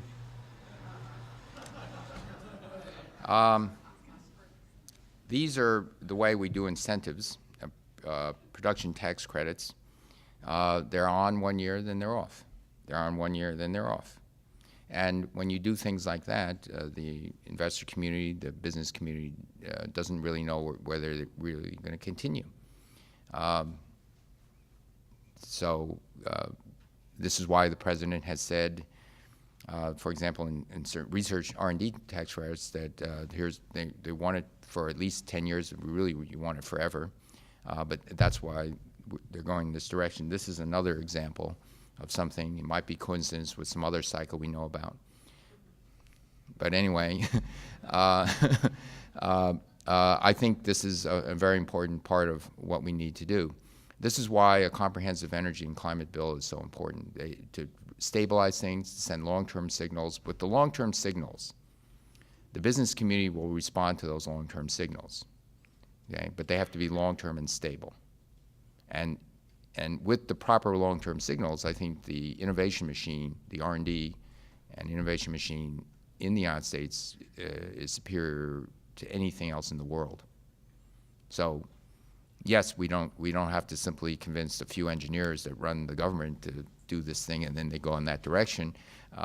But we have a different system, but by the same token, our system also allows lots of independent things to flower and bubble up. Yes? Electric vehicles. To your point, I mean, I think we've been very out front in this market trying to get the commercial, the Coca-Colas, and the large corporates to move toward all electric vehicles for their delivery. And applying economics at the street level, it makes a tremendous amount of sense, plus the emission benefits again. But it truly is, with the battery cost, it's not cost effective today to buy these vehicles. And again, for that predictability, we definitely see their commitment to the long-term goal. But having predictable incentives today over the next few years to offset that cost of batteries is critical to the adoption. And because it's not just about manufacturing scale, it's adoption within their systems, how to deploy these vehicles, how to manage them, how to maintain them. So for us, it is pretty critical to give them that clarity and predictability. Is there some amount of dependency they can count on for the amount of time that's going to require for these batteries to come online so they can start adopting today, so they can be ready for adoption? Well, you know, $2.4 billion is not cheese. It's so this is for advanced battery manufacturing, and hopefully it won't. They don't build things that will be obsolete in 5 years, because I do think that there's either evolutionary or revolutionary improvement in batteries, and so the plants will certainly be fine for the evolutionary stuff, but hopefully also for the more revolutionary things that I see coming on board. That we're just beginning to scratch the surface of using nanotechnology in batteries.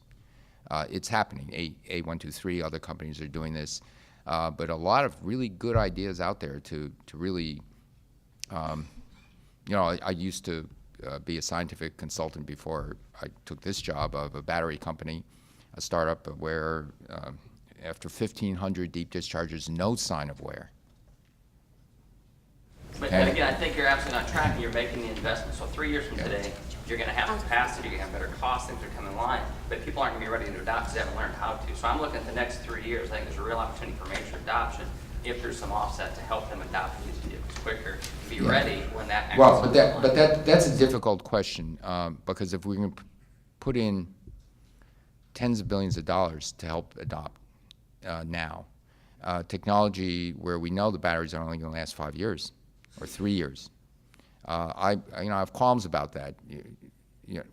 Whereas $1 billion into research that can give us in 5 years' time a battery will last 15 years and it be half or a third the weight and half a third the cost. That's much more exciting because there it will just explode. And so I have mixed thoughts on that. Yes. Corporation in Toledo, Ohio. We are a solar manufacturing company, and we're trying to ramp up our manufacturing production operation in Toledo. And we applied the DOE loan guarantee program, and that we understand is making progress. But we come to an issue that I understand we are asked to to commit to pay for $1 million or $1.5 million to do the evaluation, that we have to bear the cost. I just wondering whether DOE could somehow from another pocket pay for that cost. The answer is no. But let me just say that this is part of the loan guarantee program that I'm not happy with. I've actually got 2 examples of loan applications in my office on a bookshelf. They're that thick. Okay. I'm not sure it costs $1 million, but let's not squabble. Certainly $250,000 is a minimum in order to create a, yeah. $250,000, and we're asking. I know, and so I'm just saying you have my sympathy. I don't think we really need an application that thick. It creates work for us as well as for you. It creates time and money for us as well as for you. And so we are trying to do this. So far, I mean, I became acutely aware of this in my 2nd week as secretary. And we are trying to do a better job of it. There's a little bit of leeriness with the veterans in the Department of Energy because in the go-go late 70s, early 80s, there were a lot of investments made where loans that the companies went bankrupt. And so we have a dual role. We have to protect the taxpayers' interests. We can't be giving out loans and the large fraction of those loans go bust. And yet we still realize that a lot of the money is out, the private sector money is still sitting on the sidelines. And so we need to get it better. But I don't think it requires that much in order to decide to do proper due diligence. I think it requires, instead of 500 or 600 pages, 60. But so I'm working on it, but you know, if they have me going to things like this, and what I really rather do is be back there in the Forrestal building and leaning and saying, why do we need this? Why do we need that? Actually, I get my biggest joy of saying, we don't need this stuff. Yes, back there. Hi, Dr. Chu, Terry Callahan with the Alliance to Save Energy. It's good to see you again.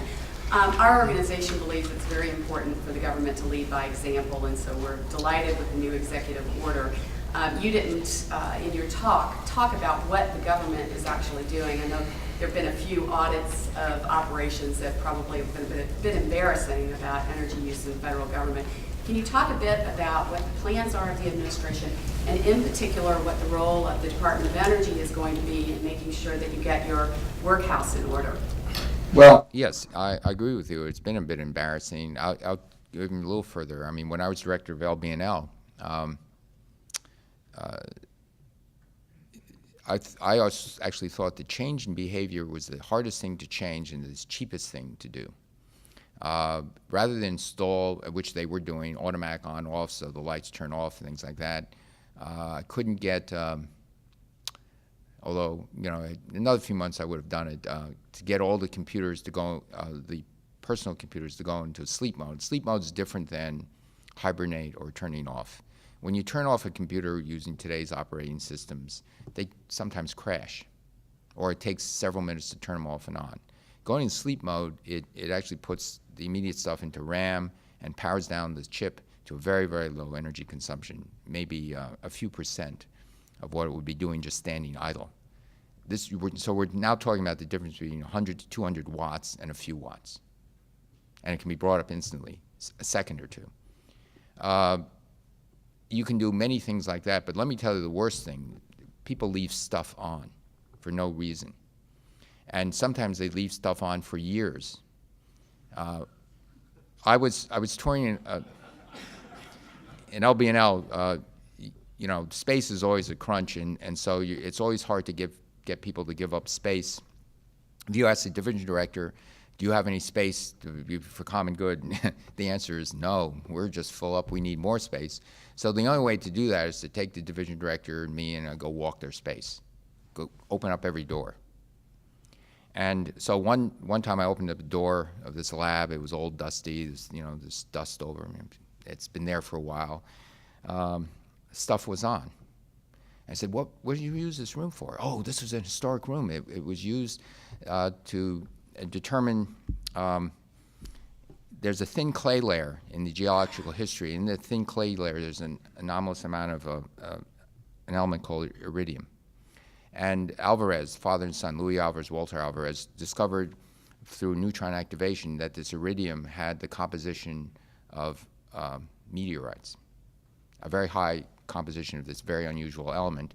And below this thin clay layer is a very rich fossil history, and above the clay layer, a very different fossil history. And this is in many parts of the world.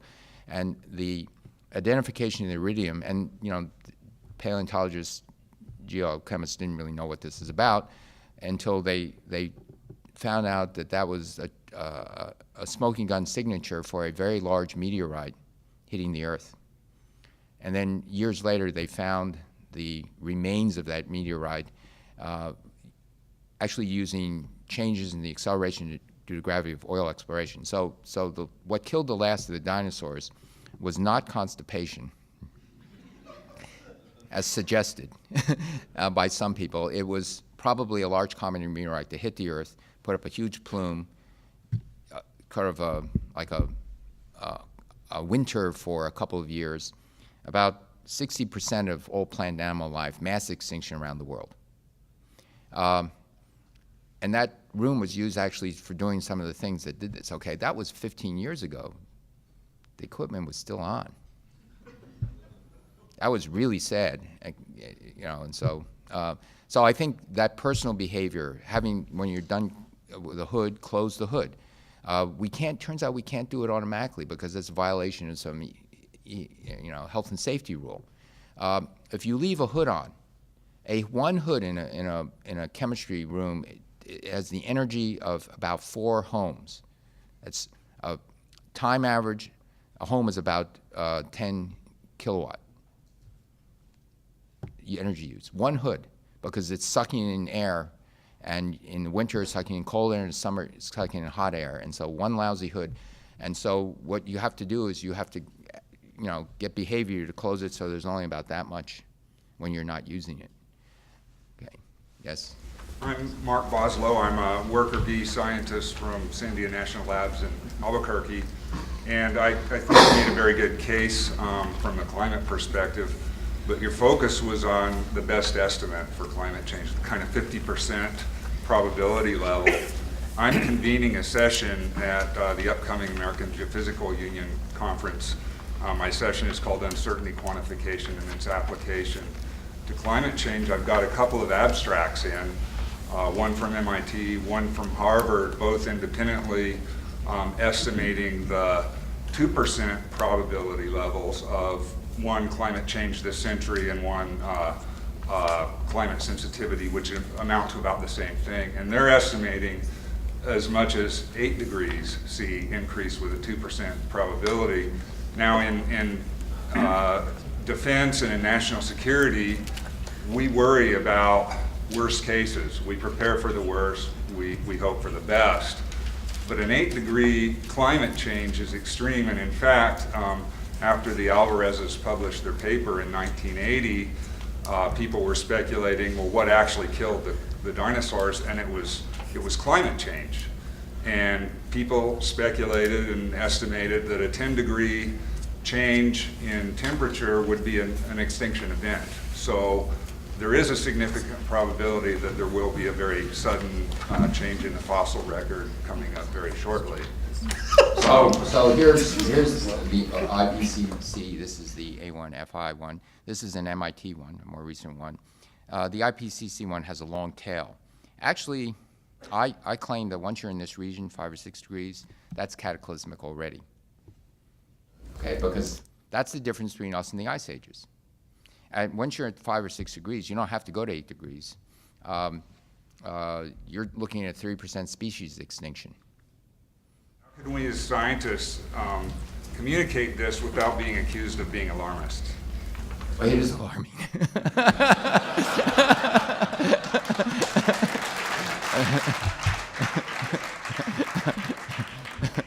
Sorry. Brett Aker, founder of Vaporwave Power Technologies. We make fast charging for electric vehicles. Thomas Friedman and others have suggested the best way to get electric vehicles on the road is to tax the bejeebies out of gasoline. Yeah. It's political suicide. Can you do one thing for us? Tell Obama when he gets reelected and becomes a lame duck taxes the Jesus out of gas. It will work, and the technology will be ready. Well, it's not only the president, it's Congress. And so, unfortunately, it violates so deeply rule number 2 in politics. So get reelected. So I think you know what's going to have to come from? It's going to have to come from a larger fraction of the American public that says this is what we need to do. If you're really serious about oil dependency, it's going to have to come from the people. Okay, you in all fairness, you know, the president might be willing to do this, but Congress won't go along with it. And so, in all fairness, what you need to do is you have to get an increasing number of members of the American public to say this is really important. In the meantime, you do the other things. You improve the mileage standards in an accelerated manner, because this is actually good for American industry, because this is the future. And so, for decades, they were saying, well, we're not sure, but so other countries, Europe, Asia, start to pass us by, and then all of a sudden we're where we are today. So you do the things like regulatory things. You try to convince people it's the right thing to do. You do a number of things. Make it. Convince the young people actually seem to learn a little faster than their parents. The young people convince their parents to stop smoking. In large part, the young people have a really good plea. They can look, Mommy and Daddy, don't you care about me? You're going to leave me in what world? And do you really need to go 0 to 60 in 5 seconds? Because that's the cost. Now, if they're young men at the age of 18, 19, they also have to say, I don't need to go 0 to 60 in 5 seconds. And lighter weight vehicles, all these things. So there are ways to do this, and you try to all those things. In the meantime, you hope that the American public says more and more, it's okay. I guess you said one last question already. Okay, so I'll be, unlike normal times, I'll listen. All right, thank you all.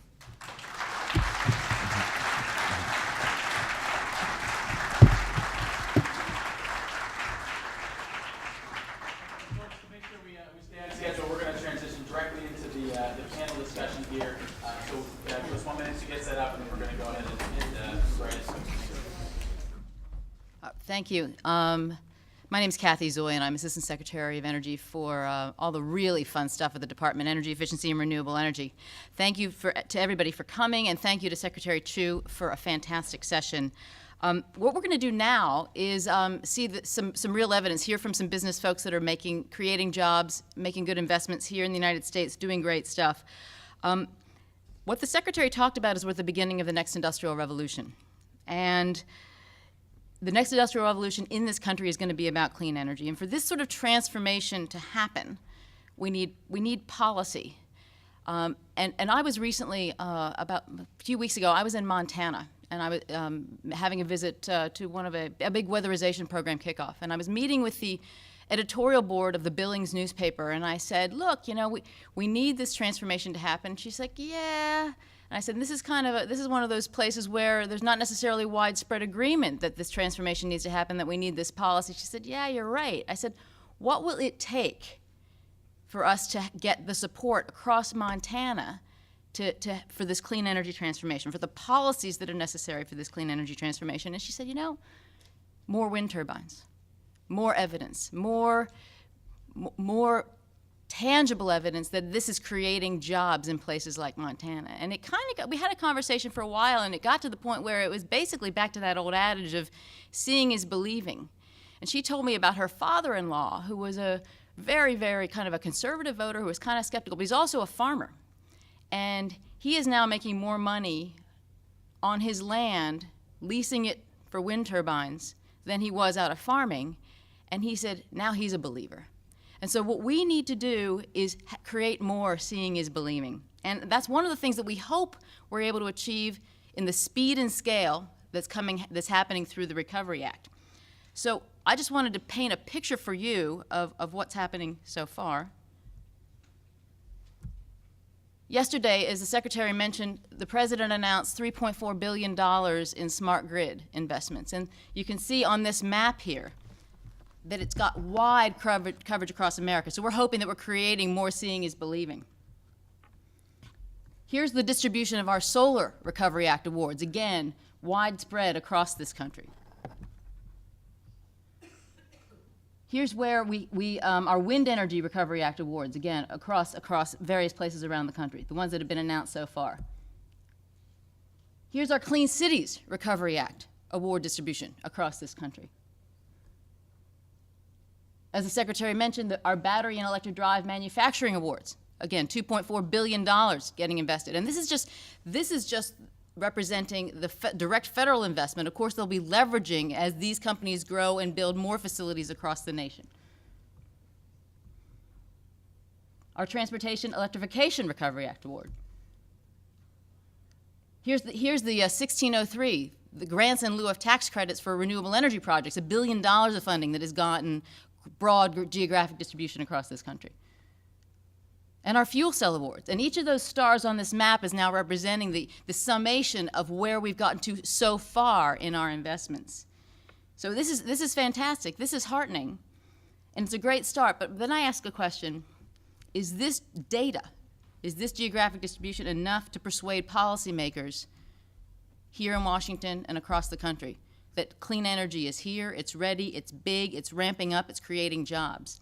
And while my background has been a mixture between business and government for most of my career, I spent the last 2 years before coming into the administration running the Alliance for Climate Protection, which is an advocacy organization whose mission is to persuade people of the urgency and the solvability of the climate crisis. And what I learned in being an advocate is that it's not just data. It's about capturing hearts and minds. It's about telling the stories of the real people that are part of these stars on this map. And so what we've done, and we just launched it this week, is we created a website called Energy Empowers. And here we go. And here's how it looks. What we're doing is creating and talking about the success stories that are embedded in each of those stars on that map. So here's our front page, and it's got Ben, a fellow from Ohio, who's a single dad who's now actually earning a living. He was an HVAC contractor, got laid off, and he is now earning a living, providing for his family as a weatherization contractor. And there's a little short video that's a great story about he and his family. And it literally, when I heard the story about what he'd gone through, it brought tears to my eyes. These are the stories that people remember and they talk about. And our elected officials remember those stories and they talk about them. There's Travis, who's doing something in Florida. There's Todd in Iowa. What we want is for you to help us, if you can, build this database of these human success stories of the real jobs that are getting created out of the Recovery Act. We talk a lot about green jobs, but green jobs are just good jobs. Green jobs are the jobs, these jobs are the jobs of the next industrial revolution. So today, we're going to hear from 4 business leaders who are creating those good jobs, who are leading this industrial revolution here. And they're going to tell us a little bit about their businesses, some of the challenges and some of the triumphs. First, we'll start off with, and we're going to touch different pieces of the clean energy sector. The first person we'll hear from is Mark Morelli, who's the CEO of Energy Conversion Devices, also known as Unisolar, based in Michigan. Next, we'll go to Joe Rigby, who's chairman of the board, president, and CEO of Pepco, the utility here in Washington. He's going to talk a little bit about smart grid. We'll then go to Chuck Swoboda, who's the CEO and chairman of Cree, and he will talk to us about some really interesting and revolutionary lighting innovation that's happening, and he's based in North Carolina. And then we'll round it out with Rick Fulop, who's the co-founder of A123 Systems, who's doing advanced battery work. And we know that these folks are just a small subset of the revolutionary work that's taking place and that's represented here in this audience. We'll then, after we hear briefly from each of those guys, we'll then have a discussion amongst all of us about what we can do together to make sure that it is well understood amongst decision makers that this is happening, it's ready for prime time, but we need a policy framework that will allow that transformation to happen quickly in this country. So with that, let me turn it over to Mark. Would you like to, you can speak from either the table or up here, whatever's easier for you. Okay. Well, thank you, Assistant Secretary Zoe and Secretary Chu, for being here, part of this new revolution this new industrial revolution based on clean energy. We do a unisolar products, which are essentially a thin film, lightweight laminate that generates electricity from sunlight, and it goes very easily on rooftops. So this is about distributed power generation. It's about low impact to a roof. But let me first of all talk about Greenville, Michigan. A couple years ago, there was a large factory in Greenville. Greenville has a population of about 8,000 folks. And this factory employed 3,000 people in this small city in the Midwest. That factory closed. This small town was in significant distress. We now have 2 factories in Greenville, Michigan. These are unisolar factories. We have a total of 5 factories in Michigan today. What we've done is we have reinvigorated these towns through employing folks. We've had to retrain them. A lot of these folks come from the automotive industry. We've partnered with local universities to give them the right skills for these clean energy jobs. These are good jobs. These are jobs that you can raise a family on. These are high-tech jobs, and these are very well sought after. In fact, we screen the folks that come in because there's so many applicants for these programs, and we take the best and the brightest, and they really help us produce high-quality products, and we get excellent productivity out of our workforce. It's interesting. There's a story that one gentleman told me on his way home. He doesn't want to wear his unisolar shirt from Greenville, Michigan, because he gets stopped often and he's late for dinner on his way home because people want to thank him for saving the town. So it's a great story, but we're just starting the journey. We've got a long way to go. In fact, this recession is in fact hurting many industries, including our industry as well. I just want to talk with you about the benefits of solar. It's just part of a major portfolio that is needed for clean, renewable energy. But if you think about distributed power generation, every time I fly into any airport and I look out the window and I look at all these rooftops, there's nothing happening on those rooftops. We can generate electricity. We're working with new technologies. We produce 9 miles of solar laminates every day, and we're on the road to ramping to what we call a levelized cost of energy or grid parity, and we're continuing to advance that technology. If we could generate this electricity on these rooftops at the point of use, you don't further burden the transmission grid. You don't have to lay additional transmission grid. You're not using space that could otherwise be used, and obviously you're generating electricity at the peak of the day when the costs tend to be the highest as well. It's interesting to note that 80% of our products that we manufacture in the United States today are shipped over to Europe.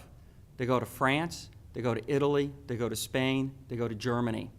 These countries have embraced forward-looking programs where they have created incentives that are stable, that investors are willing to put money behind, and it's created an entire infrastructure, not only of manufacturing, marketing, and sales and installation, but also a lot of job growth that's gone along with this right across the value chain of activities. It's very interesting because this next new industrial revolution, it's so exciting because this is now beginning to happen in the United States.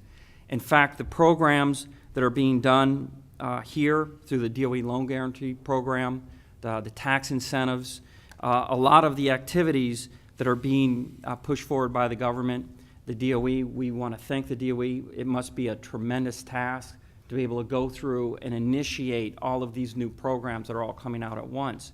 At the same time, we need to open that spigot because the funds need to flow faster. We need to create the market opportunity, and not just through manufacturing incentives, but right through the value chain for renewables. And this is the kind of incentives and stability that's needed, so we certainly applaud all of the conversation that's been happening today. It's also very important for us to recognize that when you think about the amount of carbon and the cost of carbon, that it's clearly not an equalized playing field. We are on a new industrial revolution that really requires us to think and to invest differently. We've got the right technologies. We're improving those technologies, but we need the stability and the amount of incentives and the economic environment to continue on this path and on this journey to grid parity. So I'd like to thank the Obama administration for all the help and assistance in partnering, and we look forward to further our partnership in the future. Thank you. Thanks, Mark. Joe Rigby from PEPCO. Thank you, Kathy. It's really an honor to be here. I'm very proud to lead the local utility here that has served this city for over 100 years. I want to begin, similar to what Mark said, to thank the President and also Secretary Chu for your vision and your leadership that's really led to providing these grants. And if you hear nothing else, I want to, on behalf of our customers, I want to say thank you. I had a great opening line. It's one that I've used in other settings.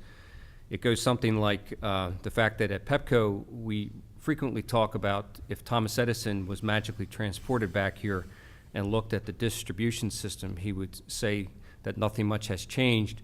But for those of you who were here for Director Browner's comments this morning, you heard that President Obama uses that line. So I respectfully cede use of that line going forward.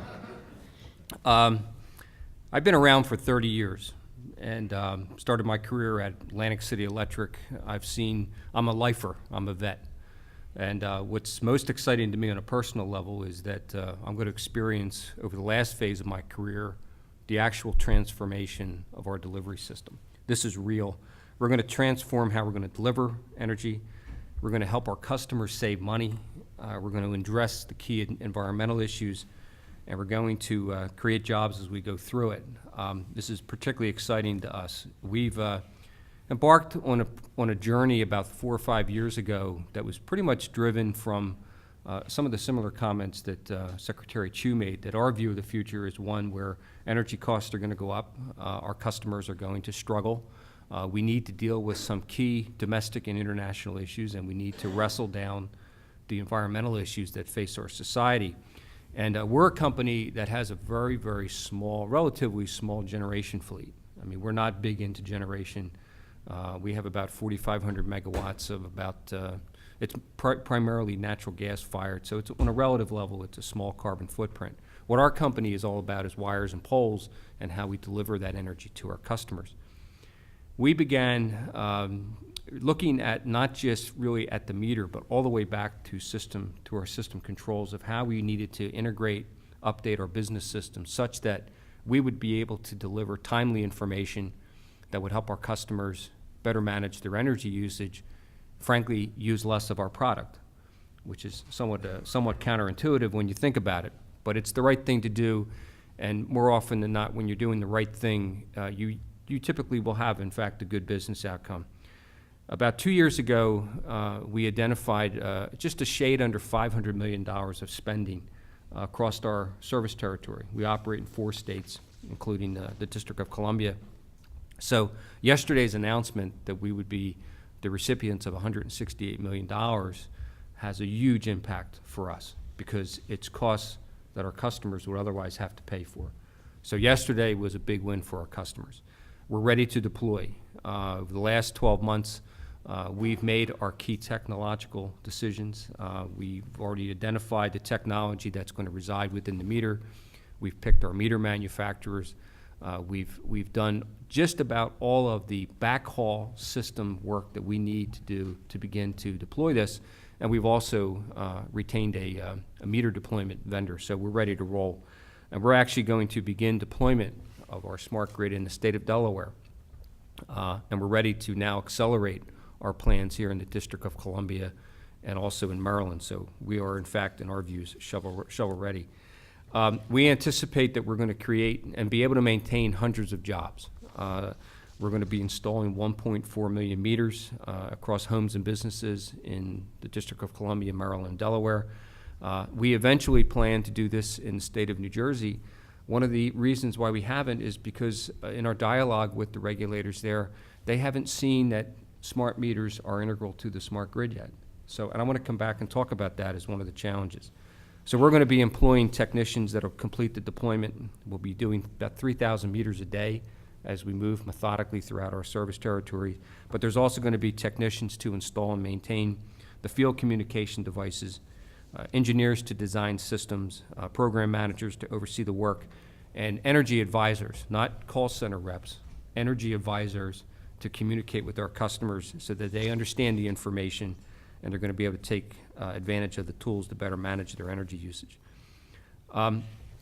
The technology really needs to also work with a variety of programs, whether it's demand response, energy efficiency program, direct load control, and also the vital information that we'll be able to provide to our customers in a real-time mode in terms of usage and price, such that we're going to be able to achieve our overarching goals. We believe that we can provide over $1 billion of savings over the next 15 years, along with the reduction of about 1,300 megawatts on an annual basis of peak energy demand. One of the things that I mentioned is the criticality of working with our local regulators, and it was a topic that came up earlier.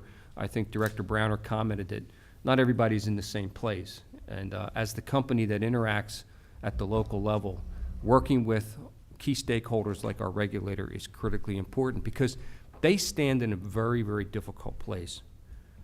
They basically make decisions around rates that lead to bills that customers have to pay. So it's very, very important for us to work directly with them and to be able to show tangible benefits in the near term such that these are, in fact, investments that help our customers. We serve 1.9 million customers. Not all of them are as technically savvy as the people I'm sitting up here with. Some of them are like my dad. He's 90 years old. He really, quite frankly, doesn't care about technology. We have residential customers, we have commercial customers, we have governmental customers, we have industrial customers. We run the whole gamut. We have early adopters. We have people who, frankly, couldn't care less. They just want to be able to pay their bill. We have poor and we have rich customers. This is going to work only to the extent that customers win.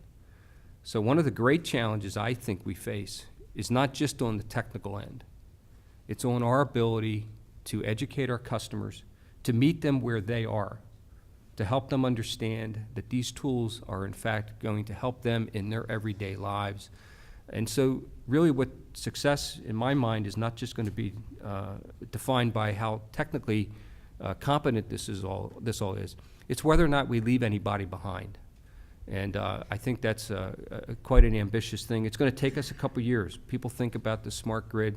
It's not just slapping a meter on someone's house. I think it's going to take some time, but I really do envision in the next 3 or 4 years that we are, in fact, going to live and experience that transformation. So for me personally, it's incredibly exciting. And again, I'm very appreciative of the support from the administration, and I'm pleased to be here, and that wraps up my comment. Thank you, Joe.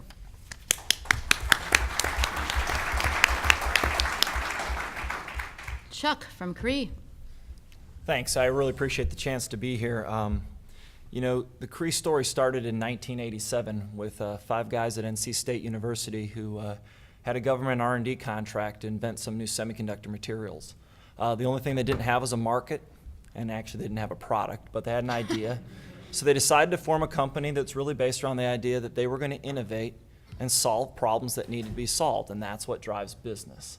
And so that really was the foundation of where Cree started 22 years ago. Today, we are focused our entire company around leading what we call an LED lighting revolution. And we call it a revolution because we think it's very disruptive. I spoke at a conference with Thomas Friedman, and he said, green technology is not a revolution because nobody gets hurt.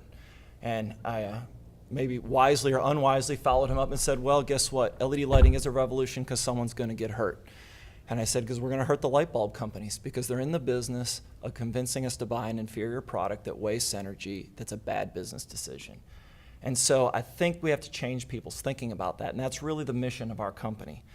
And what it really gets down to is energy efficiency. And I think all the clean technologies we talk about are very important, but obviously I'm very passionate about energy efficiency. The cleanest energy we can have and the cheapest is the energy we do not use. And I think all the alternative technologies are very important, but the stuff we can do right now in energy efficiency, there's no reason we shouldn't be doing it today. And I know many of you I don't need to convince, but you'd be surprised how many people you talk to every day that if they heard you say that, they might believe that a little bit more. It is probably one of the least well understood. I talk to many people who understand the idea of solar and wind much better than energy efficiency, and the one's right in front of them. 22% of the electricity in the United States is lighting. If we deploy LED lighting widespread around the country, we can cut that by over a third. That's almost 10% of the entire electricity consumption in the United States that's using technology that's already invented. It just has to be used. Now, the argument is always that it costs more, and it does. It costs more up front. But the neat part about it is it pays for itself. And I don't mean it pays for itself in 20 years. We have real customers today installing it, telling us their payback is 1 to 2 years. Most businesses, if they're given a capital choice and can get that kind of payback, and then they keep that benefit going forward, will make those choices. But it's amazing. We're facing a battle where they almost never even consider the new technology. And so, while we're a technology company, we spend most of our time trying to change people's perception of what we can do. And that comes down to education, awareness, and really, when it comes to policy, and incentive to change. What's interesting is we've actually seen that the stimulus programs had a side benefit that no one expected. By starting the conversation about energy efficiency, we've seen increased demand for things like LED lighting, not because of direct stimulus dollars, because we got a conversation started. And as that education and awareness curve comes towards us, we can go after that market. A couple of examples. At Cree, we decided to do it ourselves, so we are an LED lighting company that was using fluorescents. So we started changing our company. We've done 10%, saving 54% of the electricity from lighting. We estimate that when we're done, we'll save about 2 billion kilowatt hours per year by just changing out our own lights. Another example is the city of Los Angeles did a test for LED lighting, has announced they'll convert 140,000 streetlights because it saves 40% of the electricity from the traditional ones. And they get a huge maintenance benefit. So it's the nice part about LED lighting, it's real and it's starting to happen, so it's starting to lead to things like jobs. But before I get into that, I want to give you one great example. I hear all the time that we can't afford to do this. And my answer is always, we can't afford not to. And they say, but that's just your opinion because you're an LED lighting company. I'd say, I worked for the automotive industry in the 1980s. And there was plenty of fuel efficiency standards that were proposed in the 1980s. And we didn't do it because every car company that knew what they was trying to convince you to buy a car said, don't do it, it'll raise prices and it'll hurt the American automotive industry. Well, if we could have heard it any more than the government owning it, I don't know that we could have done much worse. So, and that's not to say that the bailout was or was not appropriate. My point is, that's what happens when you resist taking on the challenges to innovate. It's a global market, and we're in competition from everyone around the world. And the fact that we can look at that consumer and they say, my car's going to cost more, the answer is, they may not understand the choice they have to make in the future. So with that, as we talk about the policy debate, I think the other thing we have to realize is there are people who don't want to do this, and some of them we don't always think about. So despite some of the progressive things that Joe talked about from utilities, which are very exciting, there's also traditional utilities that are in the business of building power plants and selling electricity. And in most states, we ask them to drive energy efficiency. I have to tell you, if you're the CEO of a company that's supposed to sell energy, it's pretty hard to get paid to not sell energy. And so we have to realize we've got to get past this. And I'm not saying we need to hurt those companies' businesses, don't have to be managed, and we have to work with them, but we have to push that debate forward. Because if we don't, we're going to have a disadvantage. Our biggest market today at Cree is China. They're the largest user of LED lighting in the world, and they're not doing it because they're trying to be green. They're doing it because it's good business. If we don't do things to fundamentally change how we use energy, we're not going to have a labor cost problem with China. We're going to have an energy cost problem. It will be less competitive to do business in this country because our fundamental infrastructure cannot compete. It's amazing to go to China and see the number of LED lighting installations, not because it's green, because they think it's good business and it is a competitive advantage for their country. Now the good news is that also creates a large market. And so Cree's expanded in China. It's actually our biggest market and our fastest growing. At the same time, with the momentum that we've seen in the US, we also now see a market growing here. So we announced a few weeks ago that Cree will be adding 600 jobs in North Carolina in the next few years to expand production of LED and LED lighting to service the market. And I think that's the key point. The jobs follow the market. If we want to have green jobs, we want to have clean economy jobs, we have to participate in that economy. And I think that's a key part of some of the policy decisions that we're looking for is in LED lighting, we don't necessarily need cost offsets. What we need is policy to move the behaviors to a different place. So with that, I guess what I'd really ask is that our request is that all of us get committed to leading by example. Someone always says, what's the first step of being a leader? And the answer is, you have to lead. And if that sounds funny or it sounds rhetorical, but it's be surprising if you walk out of this room, look how many things you do that aren't leadership. We can't wait for someone to take action. We have to go take the action, and it will happen. I'll make one more Edison reference since everyone else has. The incandescent light bulb that is still very prevalent was invented in 1879. And so we like to say that that time has come, and it's a great invention. It mostly belongs in the museums here in Washington. However, the advertisement that Thomas Edison put together for the first electric light was, you need to use electric light because gas light is so energy inefficient. It's mostly heat and a little bit of light. Well, guess what? The light bulb is about the same thing. It's about 5 to 7% light, and the rest is heat. So I think it's time we go do that again. And with that, I'll pass along the mic.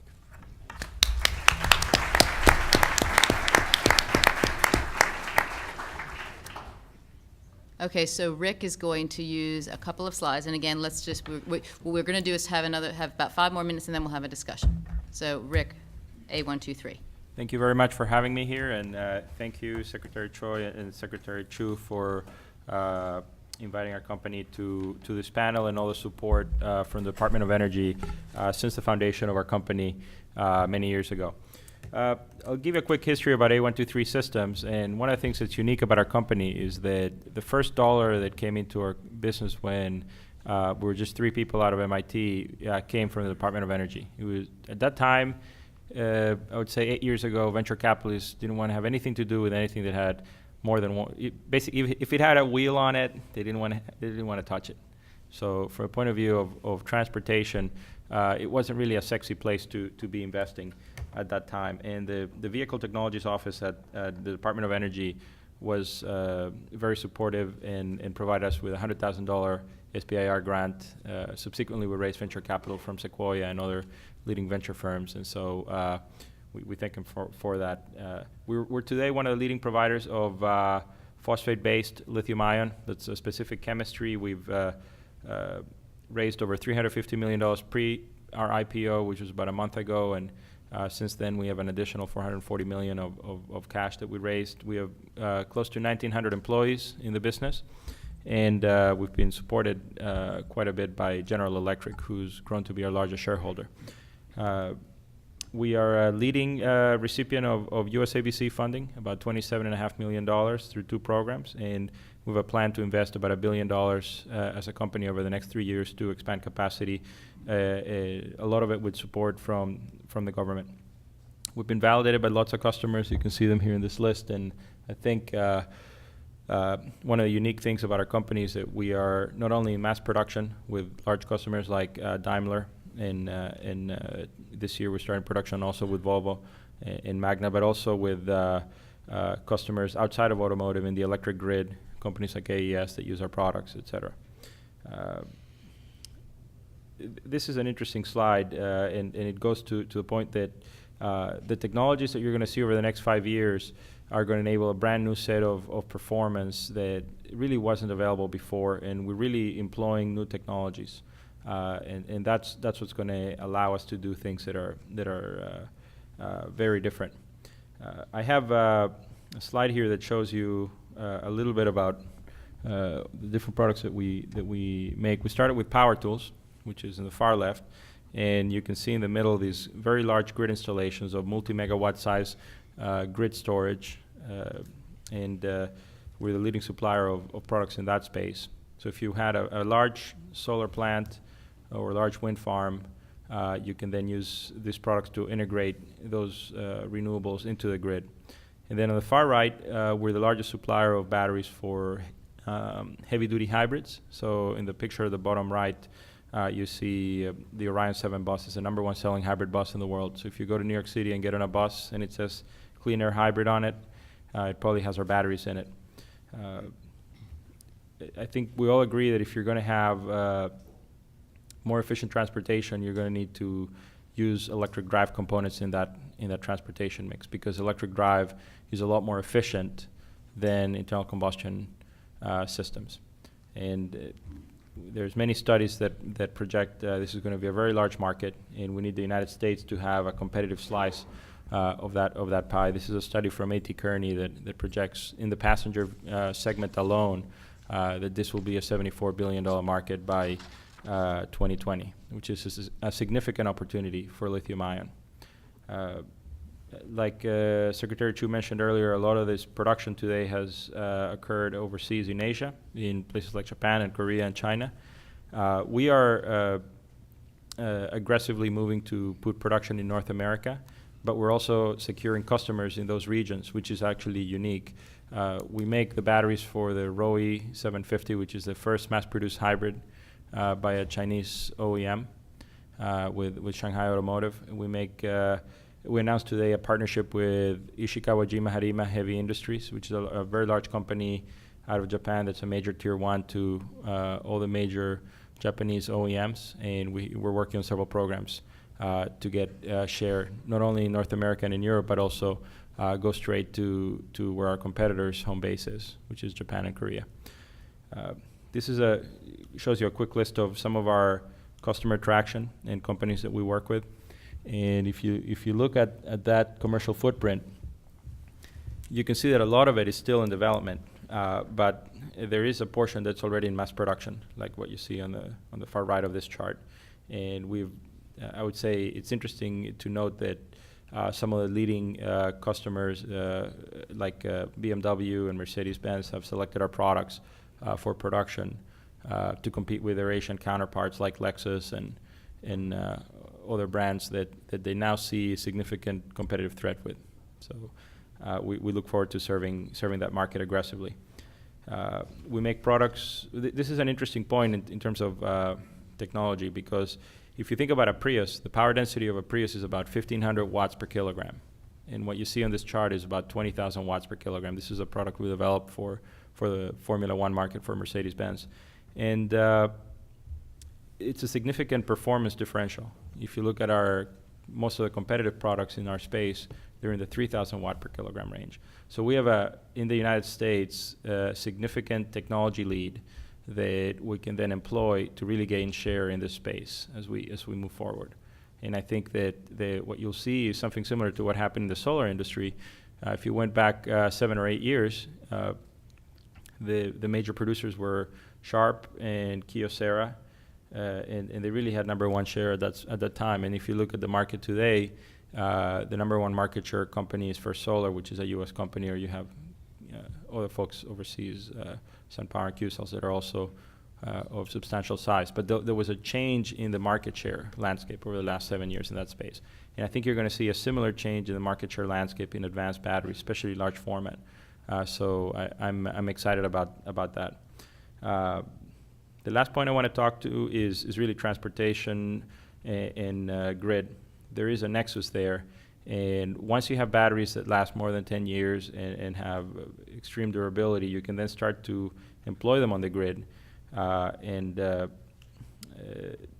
Initially not in bulk energy, which would be the traditional charge at night, discharge during the day, but in ancillary services and frequency control. And that's a large enough market. We think it's a multi-billion-dollar opportunity that I think will keep us busy for some time as new technologies allow us to go down that cost curve. So I'll show you what these batteries do is that they essentially allow you to integrate renewables into the grid by taking advantage of buffering capabilities that these batteries can provide. So I can show you some of these installations. This is one of the largest lithium-ion installations of a battery system ever, and you can see it's really grid-scale type stuff. These systems are in mass production. We can make systems as large as 200 megawatts with this architecture, and they really share a common architecture between going from a grid side to distributed energy side and down to the vehicle level. So I think there's a lot of promise in systems that can go through the whole spectrum. So I think last point I want to make is really in mass production, and I think we initially started production in Asia 4 years ago when we began producing batteries. But we have been moving, thanks to the Recovery Act and other efforts by the new administration, we've been moving to move all of our production to North America. And we are building very large plants in Livonia, Romulus, and Brownstown.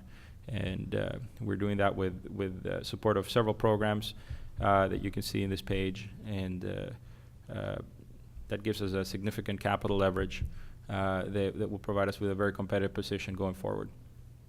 All right. Just leave it Rick, at that. I'm gonna need you to stop. Yes, we can get to the discussion. Yeah. Okay, thank you.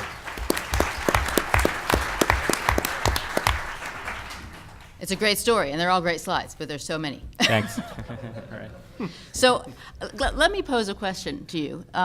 Is there anybody in this room that doubts that we're on the cusp of the next industrial revolution? Hands up if you agree that we're on the cusp of it. Hands up if you're brave enough to say you don't agree with that. Okay, so this is a little bit like an evidence-based revival meeting where we're all agreeing with each other, right? I mean, we've seen lots of data. We've heard from one of the smartest guys on the planet. We know from Carol Browner that the policy environment is really, really good, but guess what? It's also really, really challenging. So what I would like to spend the next 10 minutes doing, since we're all part of this evidence-based revival meeting, is what can we do together to change minds so that more people believe it, so that more people see the evidence that we see, which is that this will create jobs, that this will improve energy security, that this will address climate change. Now, we were talking about it ahead of time. Chuck was saying this is a marketing issue, but I'd like to hear from you. And again, I think most of us are practitioners. What have you learned in changing minds and getting the word out that would be useful to everybody else so that we can all go forth and do it better? And please, when I call on you, just say your name and affiliation. Yeah, go ahead. BJ Stanberry, Heliovolt Corporation. I actually think rather than viewing it as marketing alone, I think part of the problem is workforce education and doing it in a holistic way. Here you've got panels of power generation, smart grid, you've got all the different components, but explaining to people in the workforce who have to go out and deploy this in order for it to have real impact, holistically helping them understand how those pieces fit together, and frankly, even for the industry to understand how to best fit those pieces together, how to change the business model of the utility so that these different policy components can be adapted to combine the individual technological components of sustainability into a solution. That's a packaging and an education job and a workforce training challenge that I don't think we figured out yet. Good.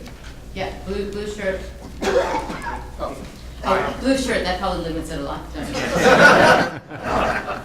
Raphael Coven, Green Spark Energy Solutions. We are a ESCO focused on deploying the latest and greatest energy efficiency and renewable energy solutions to large customer bases, supermarket chains, hospitals, universities, factories, et cetera. And I'll have to agree with the gentleman, but I would say that even more we find that there's a major skill shortage with large organizations in terms of people who could handle energy management and all the complexities that it's brought. Typically these people have been fairly low on the totem pole, not given a lot of responsibility, and they're paid to make sure that no one's too hot or too cold and that the lights are on. And that's how they're compensated. And getting the organization to change and consider energy, I mean, we guarantee the return on investment in energy efficiency, typically 6 months to 3 years. And it's amazing how many corporations can't pull the trigger on a 2-year payback. That's probably 70% of the time. That's too slow for them, and that's with a guarantee. And so working with the organization, even large retailers, some of the largest in the country, are sort of incapable of deploying anything on a multi-location, multi-facility basis. And therefore, we've gone into the turnkey solutions providing across multiple facilities. But left to their own devices, it's extremely difficult for them. They don't have the staff, the expertise, or the trust with many of the traditional ESCOs to do that sort of work.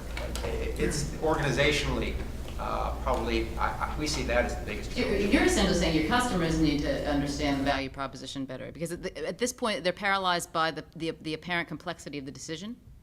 That and just the complexity of doing something and having their own people to do it and an organization set up to roll something out on a large basis.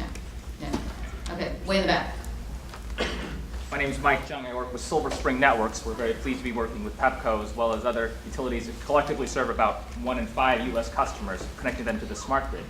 The suggestion that I'd offer up is, what if we sub-metered every member of Congress's office? What if we connected each of their offices to a solar panel made by Unisolar, maybe LED lighting from Cree, and maybe a power source from A123 Systems? What if we made it tangible, as you were saying earlier, to members of Congress so that they can go home, back to their districts, back to their states, and talk about what they're doing, what they're seeing, what they're touching and using in DC, so that we can make it tangible to the rest of America? Thank you. Excellent. Yeah, but Yeah, it would be great to see solar on the White House, too. Your name? Continuum Energy Solutions. I'm Kent Baki. And I just wanted to mention, I think one of the biggest opportunities is to focus on decoupling that's happened in California, New York, New Jersey, and Delaware. And I wanted to ask Mark or the gentleman from Cree if they have any suggestions on how we could focus on that as a national policy. Say again the issue. I'm suggesting that we, focus on decoupling, which has happened in several states, because the old model of making more and more energy, like you said from Cree, the CEO there can't, they're not going to make more money if they start using less energy until you have decoupling. Let me, maybe I'll take a shot at this. We have decoupling in the state of Maryland. We're about to implement decoupling here in the District of Columbia on November 1st, and we will have decoupling in place in Delaware after our next base rate case in 2010. Chuck made a very important point. I want to thank him for the courage of saying it while I was sitting to his right around profit motive, but it's the right question, it's the right point, because what decoupling has done, and it's really been kind of a foundation stone in California why their energy efficiency has been so successful, is because you frankly just remove any disincentive that a utility, that a wires company would have, wherein that you are breaking the connection between volumetric driven revenue versus a number that's provided via a rate case. So it's also it's something that the president frequently comments on as part of his policy. So having regulators that have the foresight and the courage and the leadership to implement that is vital. And I can tell you, as a CEO who has to respond to my shareholders, that it's an important part of our business case. So yes, it's been very important. Just because it's going to be a struggle in Virginia, how can we get it on a more national basis? Well, you can move here to D.C. Well, and so we unfortunately only have time for sort of one more idea before we let the secretary kind of wrap us up here. So go, yeah, right back there. Thank you, Mark Schutz from Reflex Plastics. And your question was how to get more people to see and understand. And I've had some interesting dialogue over the last several years with people that are both skeptical and cynical about the whole energy front, and I've been dealing with that headwind, if you will, at a personal level with various folks. And I think that what we need to do is very clearly articulate the objectives that we're trying to accomplish, such as what Secretary Chu presented today on greenhouse gas reduction and the dependency on foreign oil. We need to establish what those policies are that will really aim at those high-level objectives, that everybody can understand why those high-level objectives are important. And then we really do need to employ market forces creatively to help drive the economy to that type of a structure. And what I think some of the skeptics and cynics that I've talked to have trouble with is there's a perception that we're somehow anti-market forces or something like that, which is not the case at all, but it can be perceived that way. So I think if we define the objectives, set the policies in that direction, and then creatively use the power of the free market to drive that way, then we can be successful. That's great. That's great. Well, look, seeing is believing. Hearing about something is almost as important. One of the things I learned from, again, the time that I spent working as an advocate on climate change stuff is that if you ask most Americans who they listen to, there were two names that came up at the top of the list. This is a couple years ago, Oprah Winfrey and Bill Gates. But then the next category is I listen to my friends. So here's kind of what if I could be so bold as to give you guys a little bit of a homework assignment, I'd love you to do a couple things. I'd love you to make sure that your local newspapers that you're talking to them. You're talking to them about the importance of this issue because they're actually going to be excited about the businesses, the jobs that you're creating in those local communities. And you know, as I've experienced when I've gone around the country looking at weatherization things, these are stories that there's an appetite for them and they need to be told. But they're better coming from you guys in your hometowns. So that's number one. Number two, have some conversations with people that you're dealing with, your friends, or maybe not your close friends. And persuade those people. That might be a little bit difficult. One of the things that Procter & Gamble discovered over the past 10 years or so is the power of word-of-mouth marketing. So have those conversations. Be brave and have those conversations. I mean, I think it was Chuck that said part of the power of the Recovery Act is people started talking about efficiency. So talk about it. So, and with that, I'd actually like to turn this back over to our esteemed Secretary of Energy to close us off. And for my part, thank you for coming. I'd like to keep the conversation going with all of you. Thank you.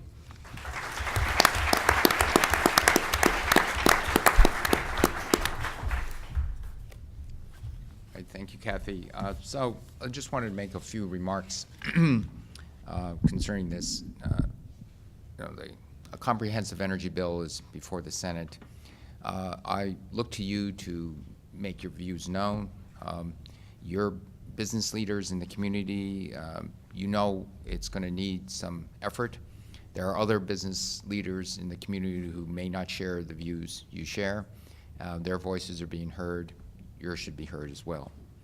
I think one of the things I also want to say is that in some of the listening to some of the conversation and the talk about decoupling, let me add a little bit to that because I'm from California. We call it decoupling plus, and that is if you want to give incentives to utility companies, power companies, but the real incentives, and this is one way of thinking about it, there's a target of expected energy production or increase in energy production. You want to make sure that the shareholders are going to get a good return on the profit. So if there's a projected increase and you say, if you can have programs that really work and you fall below that increased sales, you will actually make more money per unit of electricity so that the incentive to save electricity versus the choice of building a new power plant, you will make more money by not building that power plant and decreasing the increase in energy. Once you align it that way, not that your costs will be covered for energy efficiency, but you actually make it an integral part of your business plan to actually make more money by saving energy, then you really get something going. And we want to keep the power and utility companies whole. We want them to get a healthier return on investment. And it's only when you get what we call decoupling plus at work, then you get really sincere efforts. And in fact, in California, the utility companies this is a major part of their business plan because it's a major part of their profit. And so that's one of the things that we need to get going. It's not only decoupling. So look, I want to thank you all for being here. It's great. I apologize. Some of you might have noticed I was typing into a computer. I was writing an op-ed piece on energy efficiency. I'm sorry I have to do things like that because I find that if I don't have live in parallel universes, I don't, 36 hours in a day that normal people have is just not enough. So anyway, thank you all for coming here, and I hope you go out there and spread the word around of what the things we've got to do, what the things we should do, and this is a great business opportunity for the United States. Thank you.